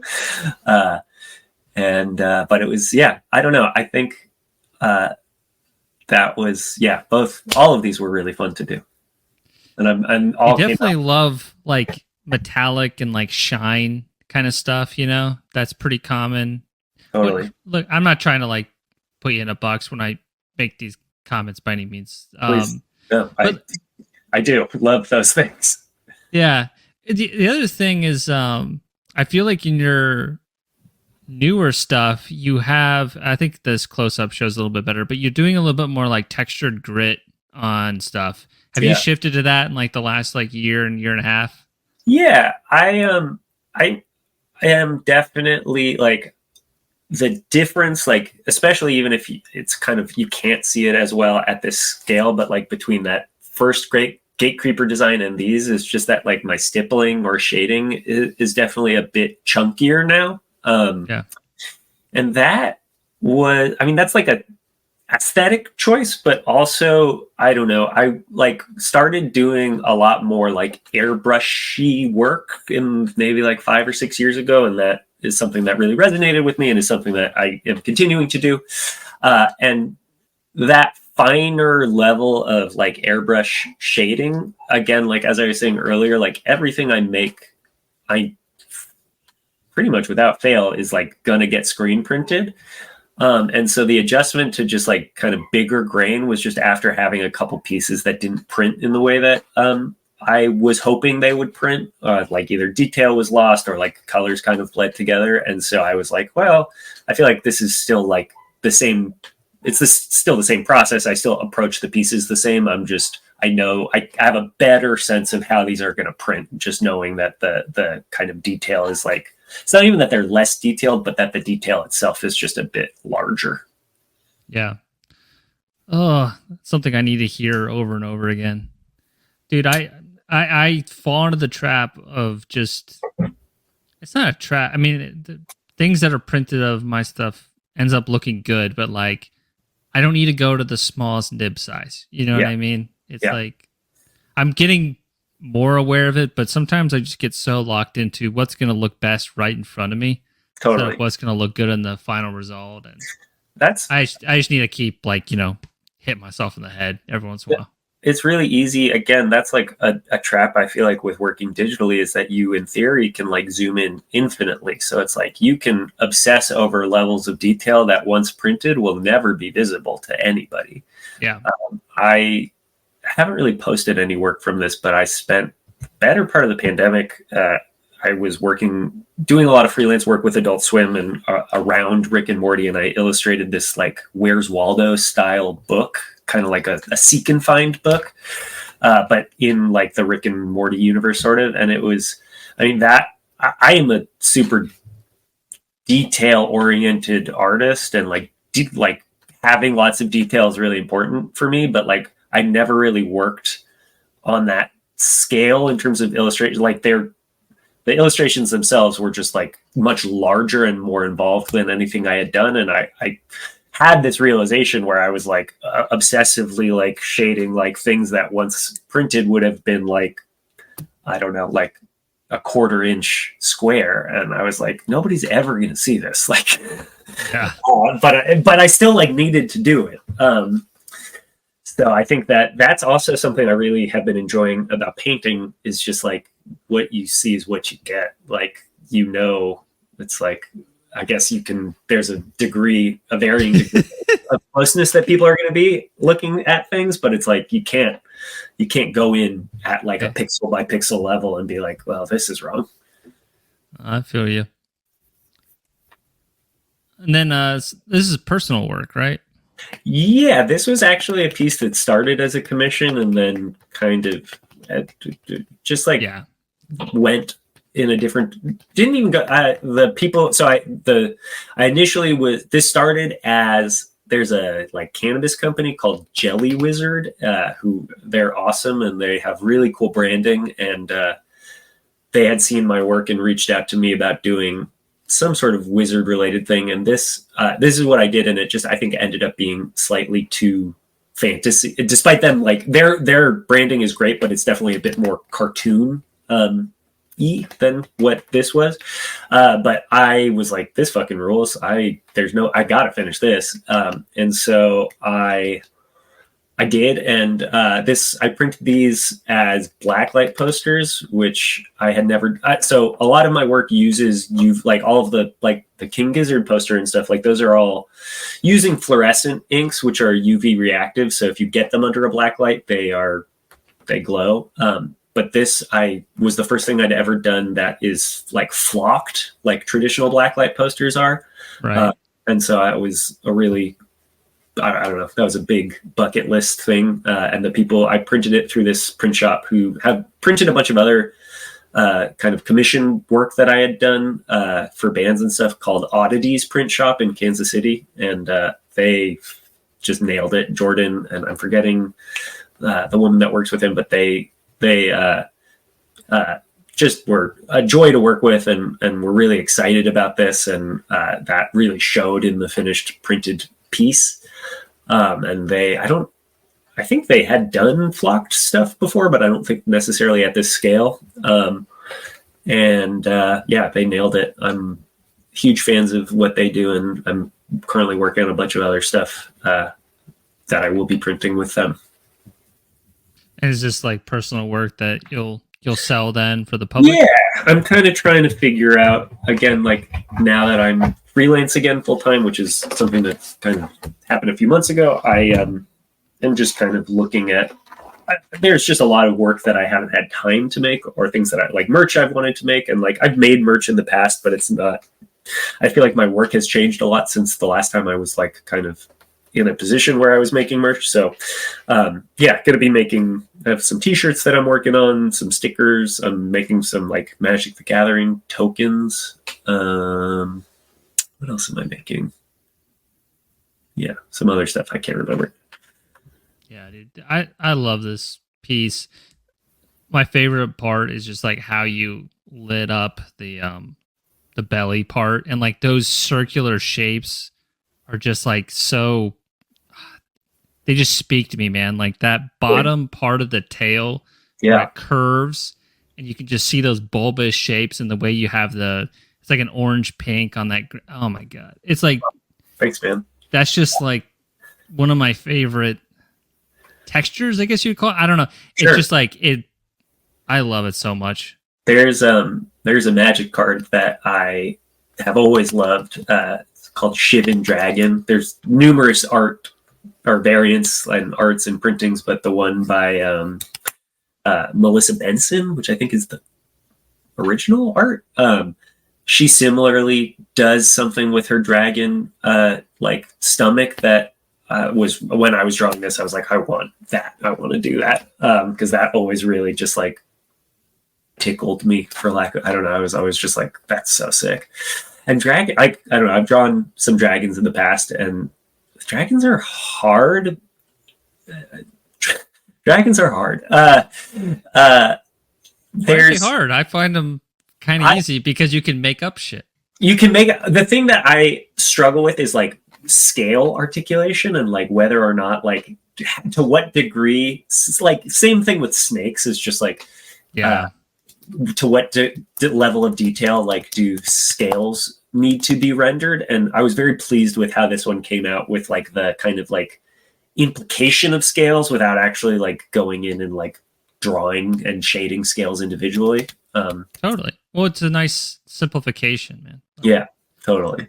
And I also, I don't know, this was blacklight posters in general are, I guess you can't see any in frame, but I have 3 up in my, that are not my, like, that are like old school blacklight posters. Right. I don't know.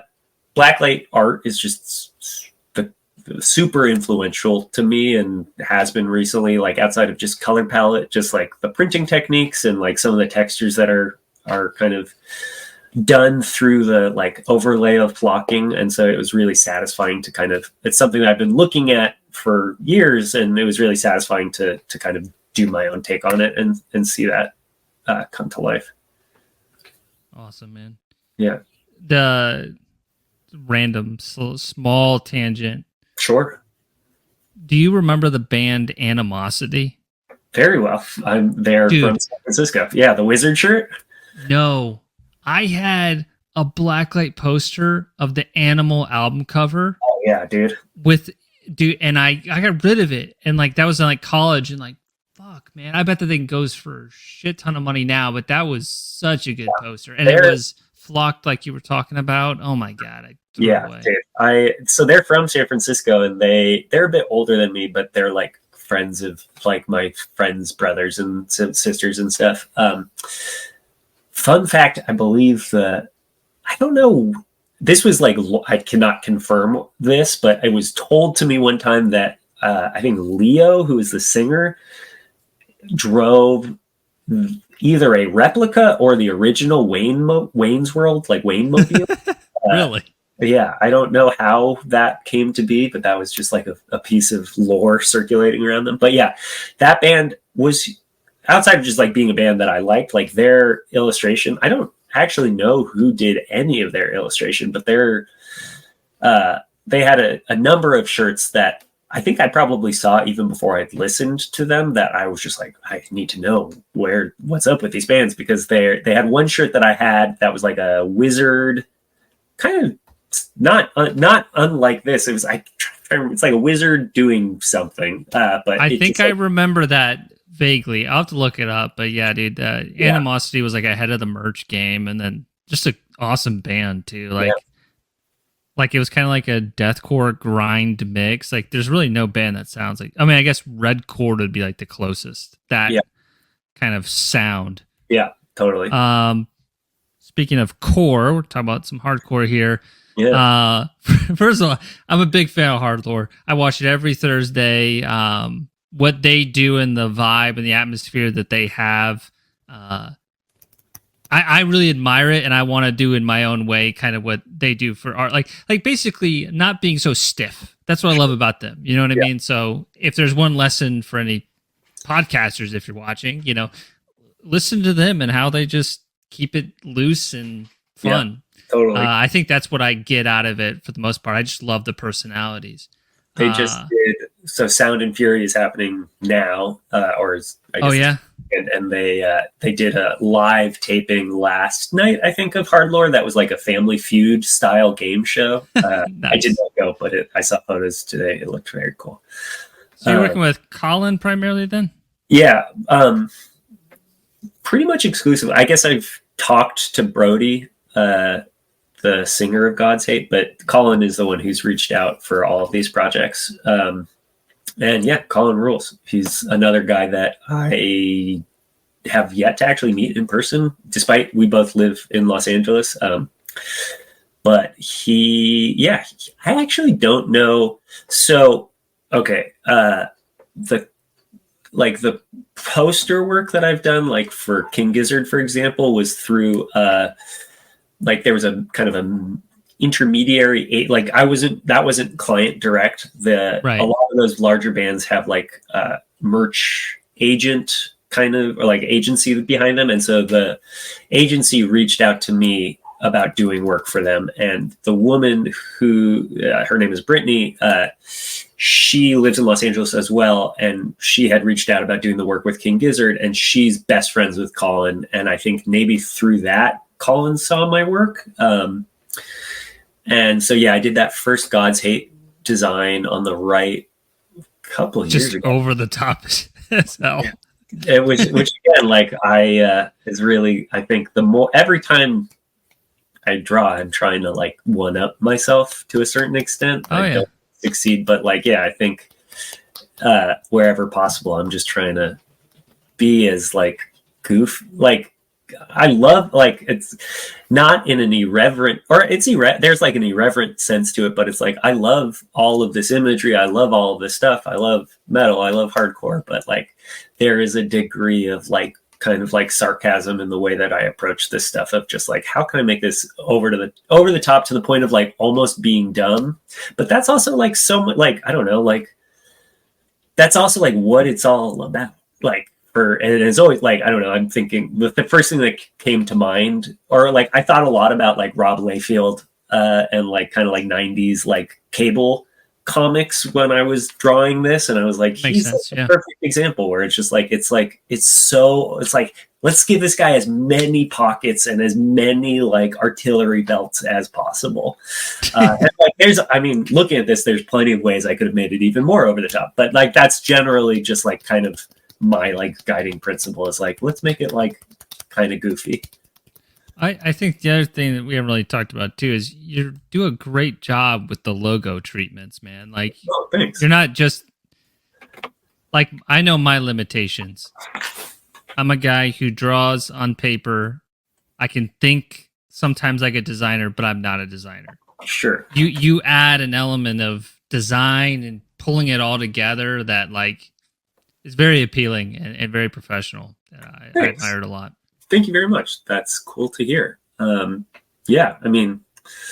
think I also just I'm a pretty, outside of having OCD, stereotypes aside, I'm pretty obsessive about my work. And part of the reason I like doing custom type is that it's like I have complete control over the design in totality, as opposed to just like somebody slapping a logo or something on one of my illustrations and then having to like explain to people down the road, be like, oh, I didn't do that. Like, that's not my, I just did the thing, which actually, I think it's in this deck. The Boy Genius tooth design I did got turned into a t-shirt where they hired some other designer to like do some type treatment that it's like kind of looks like something I would do, but is not my work. No shade. They did it. It's just, I just look at it and I'm like, you should just ask me to do it. I would have done it. Yeah, I feel you.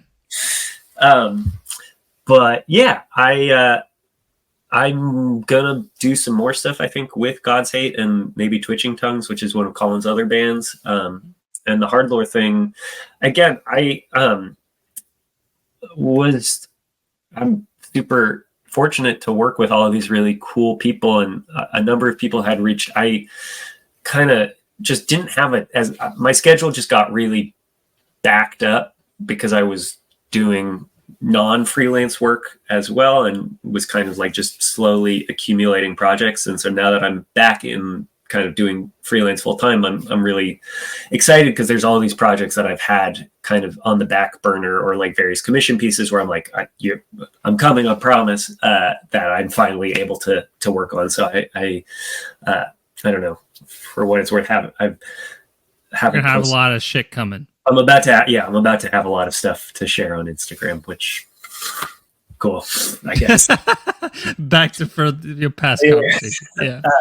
No, but yeah, I just have a lot of pieces that I'm excited. I've been like thinking about for a long time and haven't really had time to give much attention to, and it's nice to just kind of start crossing projects off. Very cool, man. I love these pieces, and I think how many years apart are these then with the Hardlore and the God's Hazes? Good question. The Hardlore was like the turnaround between me handing in the separations and them like having a printed piece was like a few days. It was one of the fastest. So I just did Hardlore in June, and then the God's Hate piece I did around Thanksgiving, either 2 or 3 years ago, maybe 3 years ago. Because I can see your styles developed. Yeah. Since then, just kind of side by side. So when you send the files to the band, I mean, you're being real kind to the printers. You're giving them separated color files. Yeah, I mean, that's again like my background, or not my back. I worked as a silkscreen technician, printmaker for a long time. Not a long time, but 2 years. But also just like do a lot of printmaking, like have done a lot of Rezo printing and done my own silk screening and stuff. So definitely like less out of like I mean, I'm always trying to be courteous, but like less from a courtesy and more just like a optimization of like, I want to deliver what I want to ensure that what I'm delivering is going to get printed in the way that I want it to get printed. And so kind of in that same like level of like obsessiveness, just being like, listen, here are the separations, like, please don't touch this, just print it. But yeah, I mean, also it's just kind of the way that I think for me on one hand, like, I don't know, there's, I think a degree, I don't feel this way and I don't think this is real, but like, I think in my head, there's like a degree of like, oh, you're working digitally, that's lame. Like making work that I know is going to get printed is like a way for me to like stay connected to making like real things, I guess. Yeah. And so I think the way that I draw is very much optimized for this kind of like spot printing separation process. And so, but yeah, yes, I am, when I deliver a final file to a client, I am almost always giving them like a layered, colored, separated file that is like print ready. That kind of goes to, man, to like just the level of, and look, I say these things in genuine praise. It's not flattery. That's like a level of professionalism that I think is helpful for developing these relationships and getting, repeat clients. Like, it's just, it really raises the bar, and I seriously appreciate it a lot. And I think it's just really cool, and I think it's no wonder that people come back to you because you're delivering it in that way. Yeah. Thank you for saying that and for acknowledging that. I mean, I don't think that it's something like consciously. Well, it's like obviously like I I draw because I love to draw, like period. But it is also my business, and so it's like, yeah, I want to ensure that that my customers are having a good experience, and that I'm doing everything I can to ensure that I'm delivering the best kind of product possible for them. And it's like, it feels so weird and icky to say it in those terms, but it's like not from a like transactional or like, I don't know, overly capitalist standpoint, but just like I want to ensure that like I am conducting myself in a way that is professional and leaving the people I work with feeling good about the experience. Yeah, there's nothing icky about that at all. Yeah. It's just like illustration and tattooing have a lot in common in that regard too. There's a service component, and Absolutely. that's a very important piece, and Absolutely. I think that's fine. And I mean, again, like what I do is unique to my own voice and stuff, but it's like there's a million people who could do. I'm very, I mean this in like a very humble sense. Like I'm really honored that people choose to come to me to do my own thing and hire me to draw skeletons when they could hire Joe Schmo to draw skeletons. It's like, oh, so it's like I feel like I owe it to people to I don't know, down like, I don't know. This was a question I think that was in the outline of questions, just like about kind of repeat customers and stuff. Like, I don't know. It's like the way that I email, and like it's like I want to, I don't know, just because I'm drawing fucking like Terminator tank skeletons running over fools with like impaled people doesn't mean like I'm gonna like be disrespectful or treat you in a way that is consistent with imagery, I guess. No, I'm with you. Yeah. Oh man. And then one other quick comment when you're and I know we're just talking openly and with slivers. I'll just flat out say it. When you were saying like it's nice to have something tangible because when I'm working digitally, sometimes it doesn't feel like real art. I'm just paraphrasing. I feel the exact opposite. Really? Because I only work traditionally, I feel like I'm an imposter because there's all this tech stuff that I barely know. And it's, you know, it's somewhat of an insecurity on my end. Is just like, look, we're all just always figuring shit out, right? And I need to get better at digital stuff, but I also have kind of decided to double down on traditional art. Yeah. But with that, I'm slower. Yep. I'm not creating files that are this printable like you are. Yep. So there's trade-offs. Yep. So I feel the opposite. You know, that's, what I mean? It's interesting to hear. And again, I think I can't remember if I said this earlier, but I would say a big component of Zquazor is the idea that, you know, we're all just living in our own personal hell, which is that's not unique to but that's something that is very key to Zquazor. And so like hearing you say it, it's like, yeah, in my mind, I'm like, yeah, my work's bullshit because it's all digital, and like real work is like made by hand. It's like, yeah, here you are on the other side of the coin being like, my work's bullshit. I am not making anything digital. So it's like, it's all kind of these, I don't know, internal. It's like my work isn't, it might look cool and it's cool in person for sure, but like there's limitations. There's absolutely a limit to marketability, and it's whether I want to shift or not or whatever. But for now, I want to just keep doing traditional because I want to get to a comfortable level with it. But eventually, I need to get my shit together. Yeah, but the nice thing at the end of the day is that like, while there is absolutely distinctions between the two, and the processes are not the same, drawing is drawing, and developing your creative voice, regardless of medium, is that will translate. So it's for me kind of doing the reverse, like kind of taking what I've been doing which mostly developed as like a digital, like, I mean, I've been drawing for a long time, but I feel like the work that feel most confident in, I started doing digitally and kind of taking it and putting it back on paper.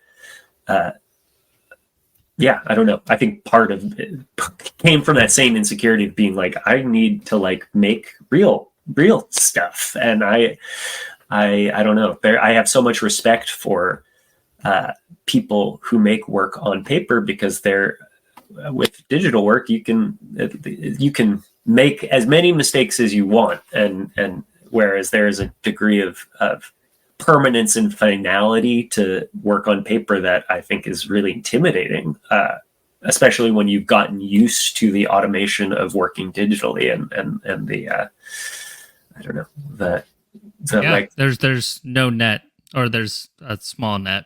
Yeah, working traditionally. Oh yeah, so, but as you said, comes with its own sacrifices. for sure. All right, so is this the second Gizzard poster you did then? Yeah, this is number 2. Number 1, I don't know. You probably can't see very well. I got it right here. Oh, yeah, there's that one. It's hanging behind me. But yes, that was number 2, the previous one. Yeah, you can see Eastern Atlanta. This is how I discovered you for the first time, and I was just awesome. Holy shit, this guy's doing... Honestly, what I thought was, holy shit, this guy's doing exactly what I want to do. Oh, and then, but obviously we have different voices, but you know what I mean by it. Like, it distills down so many similar jumping off points that I love. Cool. That's awesome. And I'm thank you for saying that. Yeah, this one it was really fun to do. I think this one I definitely was like, how can I lean more into my dead influences? But also like still keep it like kind of, I don't know. I was like, but I still want it to feel dark, which like dead, like all the dead art has a darkness to it, but it's definitely much tonally is not as like scary, where I was like, I want this to feel a little like, I don't know. That's why I put like I know what you mean, yeah, and the blades and stuff in it. All the checkerboard stuff, dude, and the lettering. Once again, I feel like you're really good at lettering. Thanks, man. I love type. I mean, I definitely like graffiti, and like typography is something that's super important and influential to me. So I think doing like custom type is something that I've always really enjoyed, and was like, for me as somebody who like initially was like looking at CDs when I was a kid, trying to like figure out what to listen to, like band logos were hugely like influential in determining what like came off the shelf. Yeah. But yeah, this one was super fun to do. I have it hanging in my bathroom, and I'm really, it's one that I don't know, everything I look back, everything I make, I like, as with anybody, when you make it, you like, all you do is focus on the things that you could have done differently. But this is one that every time I look at it, I'm like, I'm really proud of this one. Although there are like this one more than this one. Yes, I do. I think that I was more rushed on this. So for what number 1, this like kind of like praying mantis one. Yeah. I think I'm really stoked on it, and it came out great. But there's a lot of negative space that I don't love when I look at it. Like I don't know, I was doing sort of like a Jack Kirby thing with the way I did the planets, but like I don't feel like I nailed it. And there's just again, I was like pressed for time on this one. And so it came out great. And like obviously the foreground is kind of like what is occupying, or like the skeleton and the alien praying mantis thing are occupying most of the composition. But I think I tend to look at this one and be like, I wish I'd spent more time on the background. But interesting. The frame and the type I'm super, super hyped on. And it was also cool. Like this one, when I was approached to, or I guess we talked about this before we were recording, but like, I have heard of King Gizzard for years, and they're not a band that I'd ever really listened to. And I don't know if I actually had listened to them when I drew this. I just was like, when they reached out, or when the agency reached out, they kind of gave me a few creative parameters, and this was the sketch I did. But part of me like also like will like when I'm working for a new band, sometimes I like will hold off on listening to them because I like kind of just want to draw without any like filter, like being like, oh, I don't know if I think part of the reason that people like this and like this was a successful image, I guess, or like the band really is that it's like kind of different imagery. Like they definitely have like a lot of cool and like a psychedelic imagery, but this is definitely like, I guess, more like it's like darker for them. And so I don't know. I think I'm such a like anxious kind of like in my head person that I think I just like, I get nervous. Like if I listen to a band and I'm like, oh, well, this is like too not what this band should be doing or something, that it's going to like change the way I approach the piece. Okay. That makes sense to me. Yeah. But that being said, I've since listened to King Gizzard's music, and they're awesome, and I have tons of respect for what they do. Every album's different.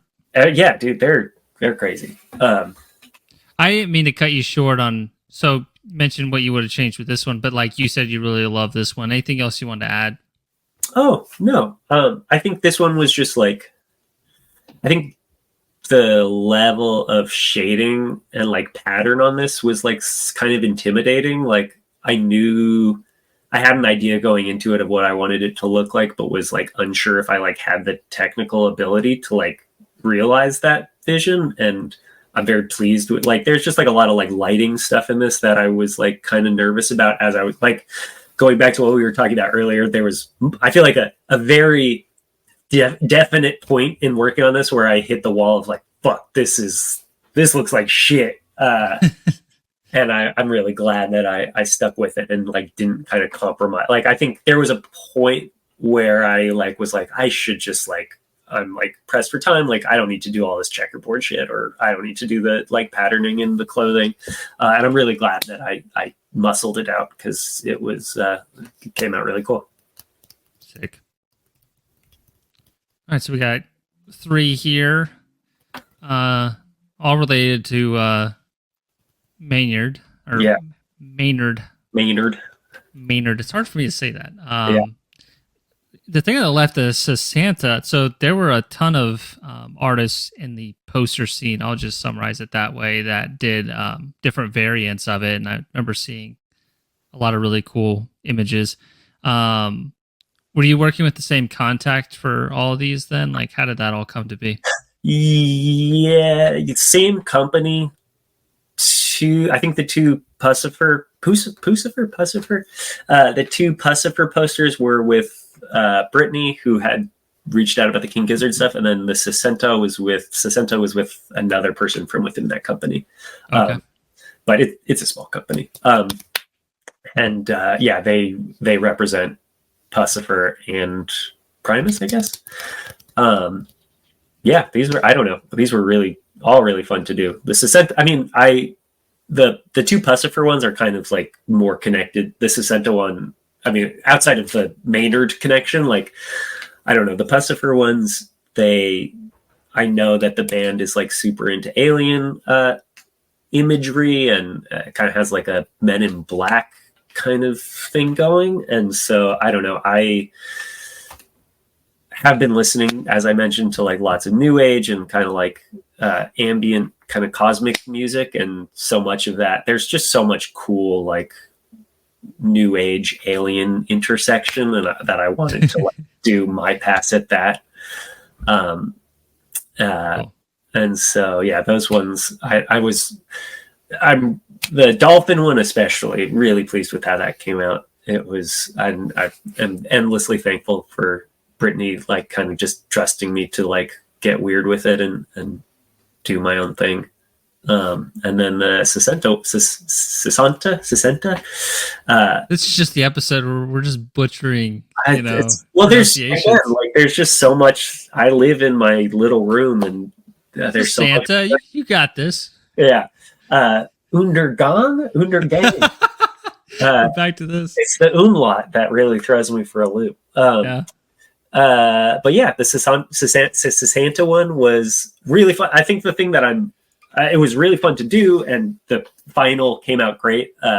Almost all of the printed posters that I've done are 18 by 24, which is like it's like big, but is not huge, and this one was 24 by 36, which when I was drawing, I knew it was going to be larger, but I didn't realize kind of what that would necessarily like. It was kind of hard for me to like concretely visualize what the distinction there would be, and it's fucking really big, and it looks really cool. I don't know, it's just cool to see anything at. It's just cool to see things at that scale, and to I don't know that. Usually, I feel like, I don't know. I guess with the 18, I don't know for whatever reason, this one just really. I spent a lot of time being like, is this like? Do I need to put more detail into it? Like just trying to kind of like what I'll do is like quite literally like take a ruler out and like measure like what an inch is at the scale that I'm or like relative to the like scale I'm looking at, so that I can kind of get a sense of like how much detail is going to be seen when you're looking at it. And this one was like hard for me to kind of feel good about, and so there was a bit of a like, well, we'll see, and it came out really cool. This one was printed by I'm forgetting the name of the company there, or of the shop, but they're in Seattle, and they did a phenomenal job. Yeah. Very cool, man. Yeah, I love these. I guess on average, how long does like a poster design take you? So as I was saying earlier, like I've been spending a lot of time recently, like kind of trying to document the way my freelance process works, and like kind of just from a like business development standpoint, like get a better sense of like, okay, from start to finish, like how many hours roughly, and like what does that process look like? Yeah. I'd say it's like it takes me about a week like of like labor, and like then factor in like another day or so of like kind of like concepting and like kind of pulling reference images and stuff as well. Makes sense. Cool.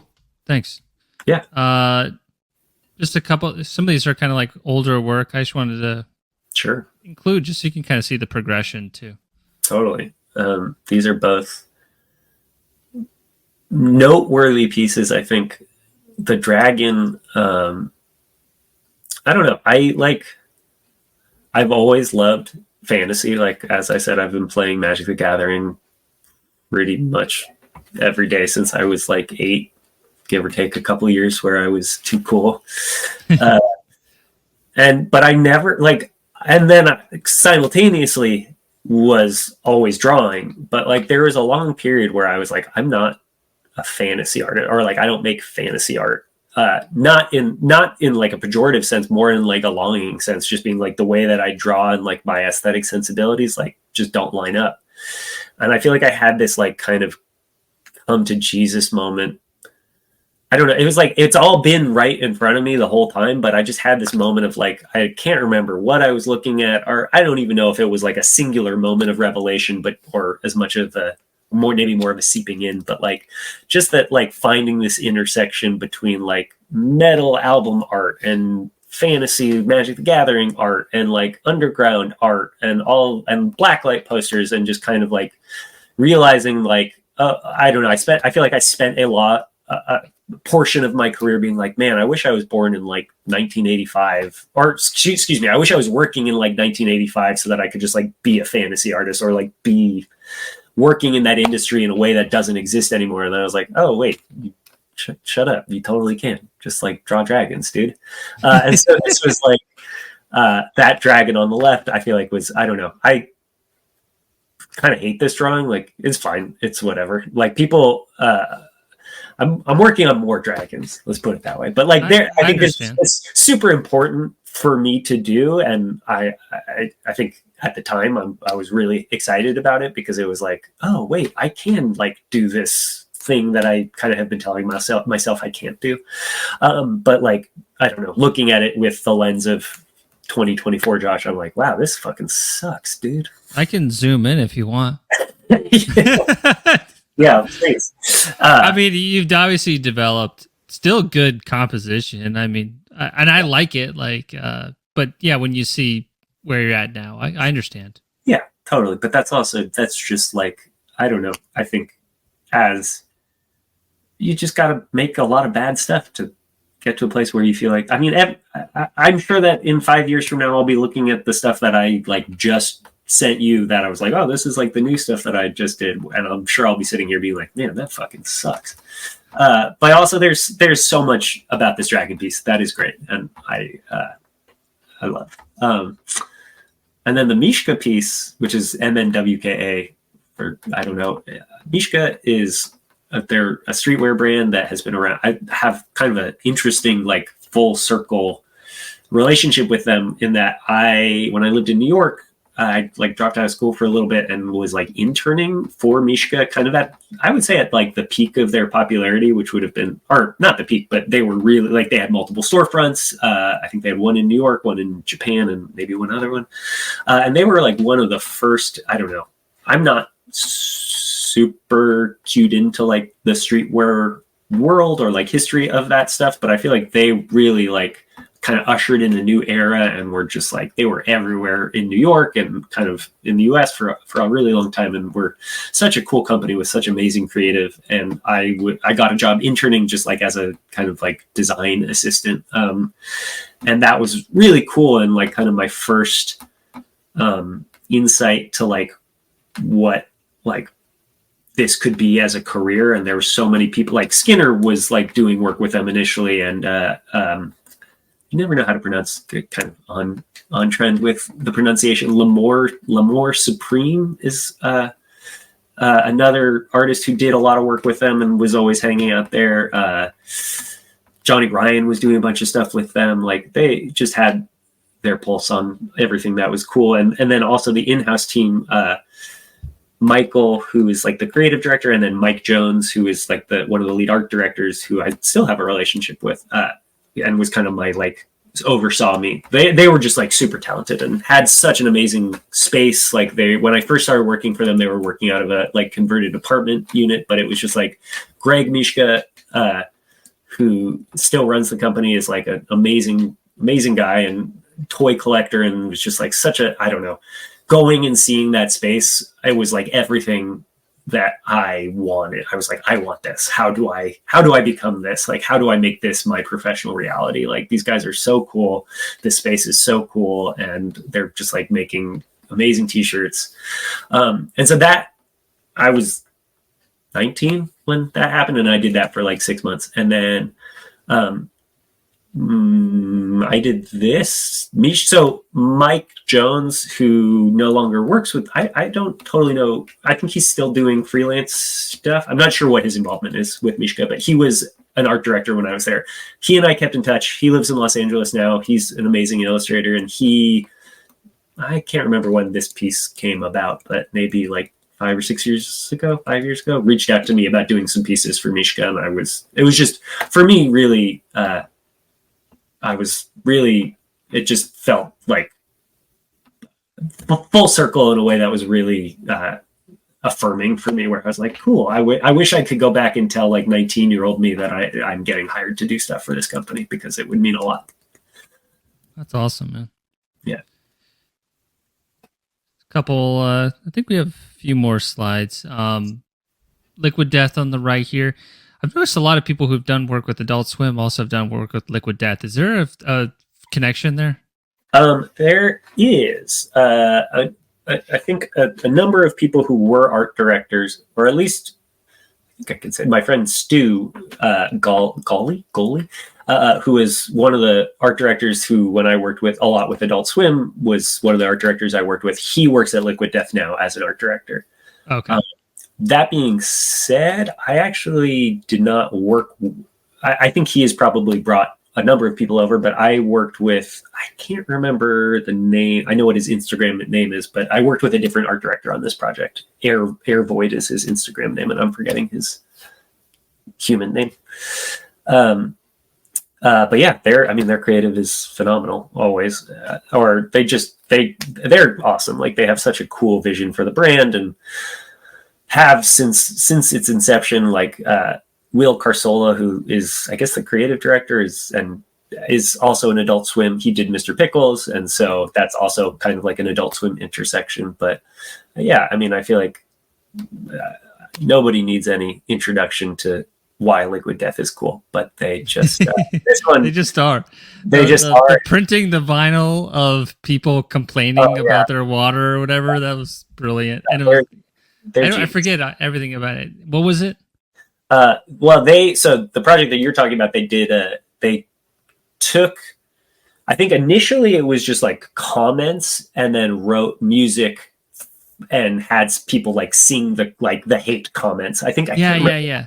But then I think they also did one maybe with voice recorded comments or like hate mail as well. I can't remember, but they've just done some funny shit, man. They've done amazing, like outside of just like their graphics being good, they're just like brand design and creative direction is like unmatched, and it's awesome because it's, I don't know, so much branding at that like level of kind of like commerce is like, big company is lame, is very lame, and they're one of the first to really show that doesn't have to be the case, and I think have opened the doors for a lot of other companies to kind of follow in their footsteps and kind of rework that mold a bit. Totally. Yeah, love these designs. Boy genius. So do you recall how this kind of happened then with like the tooth and it was in the video? Hold on one second, I'm just gonna, my computer is not plugged in.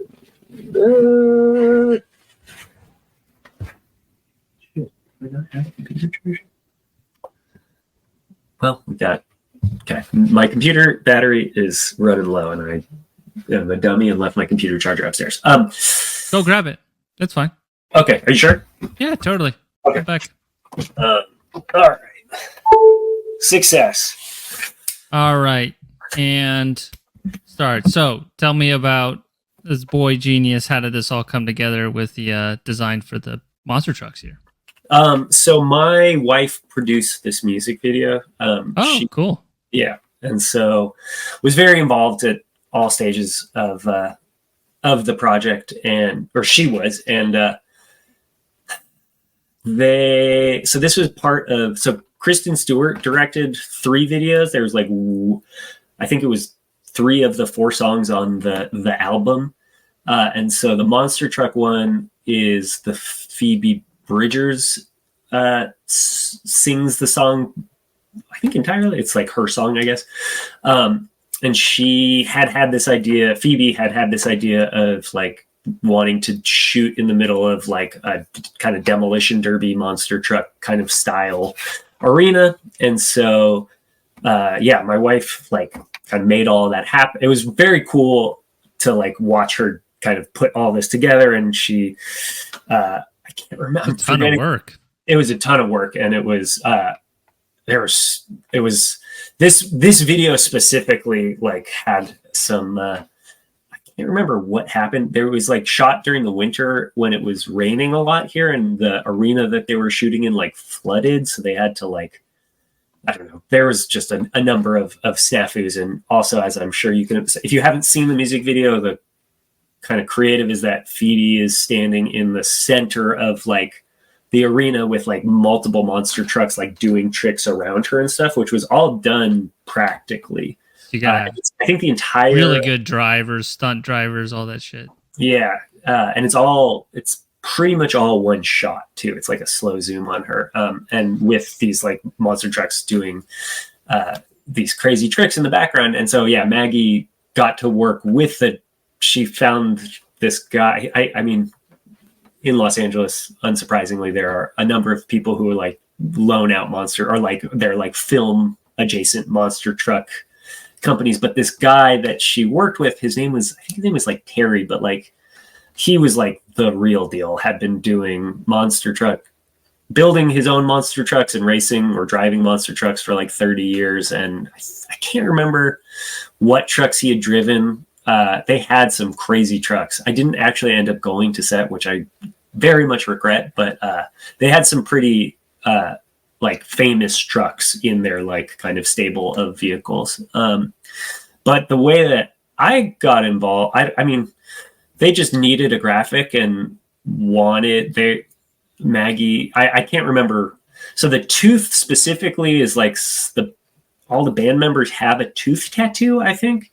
And so they were like, we want like tough tooth graphic to put on the monster truck, and not requesting me. And Maggie was like, oh, my husband will do it. And she was like, you'll do this, right? And I was like, yeah, sure. And yeah, it was super fun to do. It was really, I don't know, another like kind of like check mark. It's just an interesting, like, I don't know. It's just one of those weird serendipitous things, I think. Yeah, it's, I mean, my wife is so incredible and extremely talented and works on lots of really cool projects that I would otherwise not have the opportunity to work on. But I get some really cool opportunities because of the work that she does. Whenever they're like, oh, we need somebody, like when I was while I was in Latvia, the reason I'm there, or I was there, is that she's been filming a movie, or is filming a movie. And so I got to do a number of kind of graphic design pieces, like flyer designs that that show up in the background. Like, yeah. Well, yeah, exactly. Stuff like that. So it's always fun to do stuff like that. But this was like, I do stuff like that for kind of film. I've done that in the past, but this was the Boy Genius one was like a rare kind of moment where it was like, we need this thing and we want you to do what you normally do. Like, go Josh Freydkis with it. I was like, can do. That's cool too. Like, I didn't really think about it. I haven't done anything in any movies, but Atlanta, another kind of film capital in the United States. Okay. So like, I have a lot of friends in film industry too. Yeah. So yeah, cool. Yeah, absolutely. All right, I think just a few more. This one on the left, I think it's the only album cover I picked from here, which is cool. Like, primarily you've done in the metal scene, metal shirts and poster designs, but not a ton of covers to this point. Not a ton of covers, no. And super, I actually have it. My copy, it just came in the mail yesterday. Thank you, Bill. I had so much fun doing this one.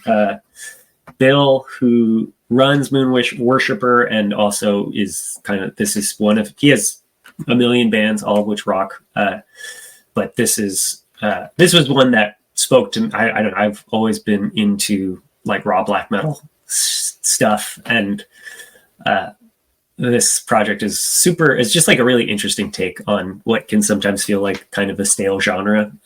And so was a fan of this band prior to, I actually have never met Bill, but he's based in Omaha, and my good friend Alex, who lives here in Los Angeles, but used to live in Omaha, is old friends with him. And so I guess made the introduction, but I think maybe Bill just knew my work separate from Alex. But yeah, when he reached out to me, he was like, yeah, I want to do like some crazy werewolf shit. I was like, sounds good. And yeah, this was this was also, I believe, both the merch, like that, because they made t-shirts of this and album. All of it was also printed by that same company, Oddities, which was how I think, or Oddity in Kansas City, which is how I think I initially kind of got to know them. But yeah, the printing on this came out phenomenally, both on the shirt and on the record cover. And yeah, this was a really fun one to do. I don't know, I'm really pleased. I actually looked at a lot of Tim Jacobus pieces to try and kind of, because his lighting is just like phenomenal always, and he's done some really cool werewolves, and like fur is really hard and not something that I'm super confident in, but I'm pleased with how it turned out on this one. And I don't know, the like backlighting, that effect that I was able to get on like the werewolf was something that I was really stoked on. Yeah, very cool. And then this nature world on the side here, a little Morbid Angel reference. Yeah, this is one where I didn't actually do the type on this. I actually don't know who designed the type for that.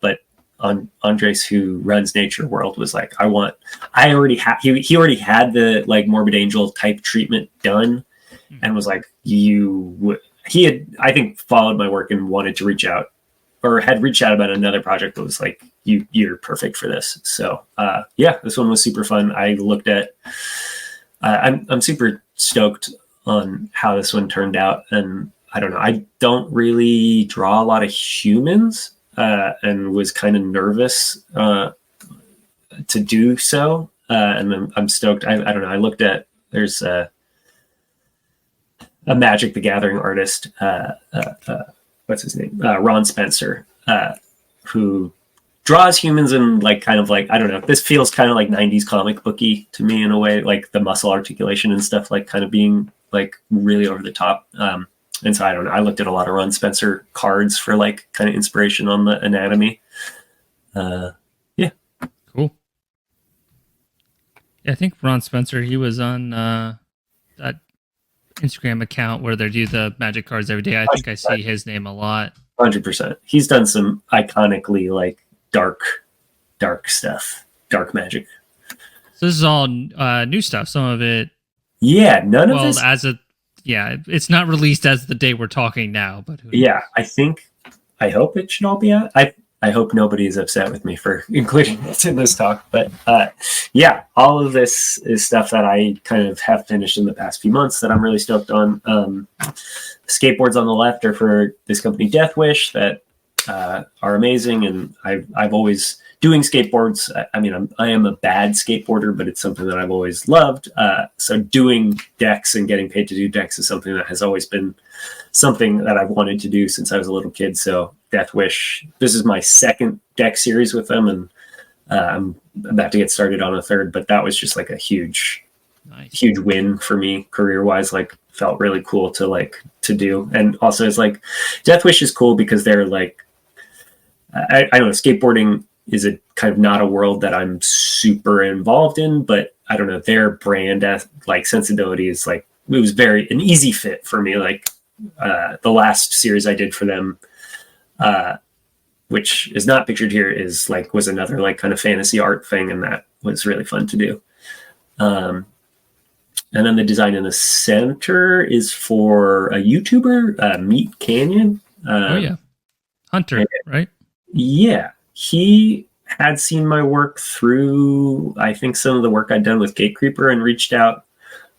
This was another project that like he reached out a couple years ago, or like maybe 2 years ago, and I just haven't had a ton of time. So I was excited to finally have time to take on new projects and get to this one. And he was he was great to work with in the sense that he was super hands off, was just like, I don't know, man, like draw. I think he was like, draw me like a monster truck.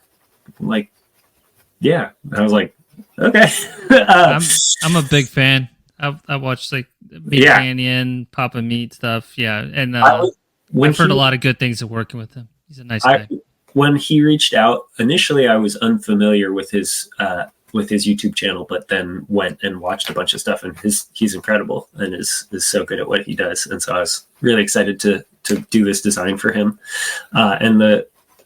We don't need to zoom in, but like this one, both the meat and the out of season design were both done entirely on my iPad in Procreate, and the meat one both came out great, but the meat one especially, I think there was a lot of things that I didn't know if I would be able to do in Procreate, and I'm very pleased with kind of the solutions I came up with, or the ways that I kind of I don't know, was able to handle like the half toning and stuff. And there's a lot of detail in the meat one that you can't probably see at this scale, but it just is, I don't know, I spent a long time. Granted, this is nowhere near as detailed, but the autopsy, God, my mind is blanking. Acts of the Unspeakable, like gatefold painting, that I think it's, what's the dude's name? Matthew. That paint, I don't know. I spent a lot of time looking at that. It's like this, like kind of Hieronymus Bosch, like garden, or like kind of huge hellscape scene. And so I wanted to kind of channel that to a little extent with this one. Yeah. And then the out of season one was also super fun. Out of season is a Dungeon Synth label, that, yeah, they're awesome. I listen to a lot of Dungeon Synth and was already familiar with the label before working with them. So I was really excited to do this one. And yeah, just kind of. I like all the details on that one. Like there's like a symmetry to it, but then there's like different details, so it's not perfectly symmetrical. And then just like all the keyboards, like it's a perfect. I don't know. It's because you understand Dungeon Synth, you can do your own take on it. Totally. So like it feels like an insider created, and I love that. Cool. I'm glad that I was worried because like I like Dungeon Synth and I listened to a decent amount of it, but it's not something that I'm super knowledgeable about. And so I'm glad that was something that was tangible for you, because I don't know. I spent a lot of time like looking at photos of synthesizers and like trying to be like, okay, what would like a Warhammer synth look like? But like also like still needs to look like a real synth. So cool. Yeah, man. Well, cool, dude.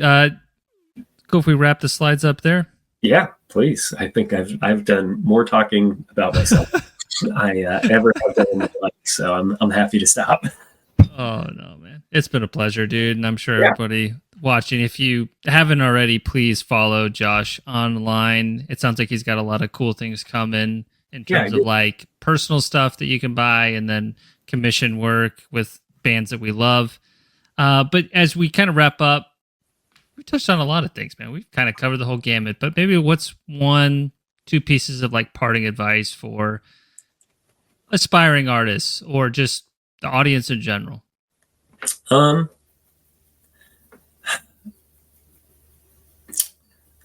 Let's go with, okay. Art advice specifically. I think I've probably said this ad nauseum at this point, but I think I'll say it again because it really is the best advice that I've ever gotten, and I think is really just important to just keep making stuff. I think as a young artist or as a newer artist, we're so inundated with it's a great time to be making work. There's so many amazing artists and there's so much talent, but at the same time, it can feel intimidating or overwhelming of just like, where do I fit into this? Or like, what's my voice? Or what value do I have?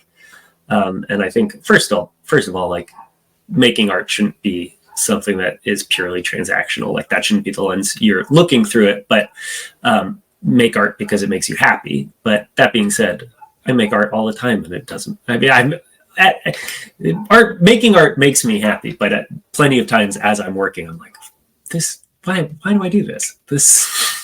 Right. Just you kind of beat yourself up sometimes. Yeah, but just it's really important to finish your work and see it through till the very end, because if you give up when you hit a wall, like there's no learning that takes place. And I think there's so many pieces that I've made where in hindsight, it's like, sure, like that dragon piece, it's like, is that the piece that do I hope that is like my legacy creatively? No, but I think that was a really important stepping stone and like kind of forced me to kind of articulate things to myself creatively that had I not finished it or walked away from, like, who knows what I would be doing. So yeah, I think just like once you start something, just finish it, because I don't know, the potential like benefit that will come from the extra 4 hours or 5 hours of labor that it takes to finish it. It's infinitely high. It's a high ceiling. And yeah, so yeah, make stuff. And then my other advice is be kind. Just Definitely. Be kind. Try. I don't know. As I said earlier, we're all living in our own personal hells, and you know, everybody's suffering. So just be kind wherever possible. Totally, man. Well, Josh, it's been a pleasure, man. Obviously, we're going to be keeping in touch, and once again, please follow Josh. And until next time. All right. Thank you, everybody. Bye. Thank you so much. Thank you, Lee. Yep. See ya.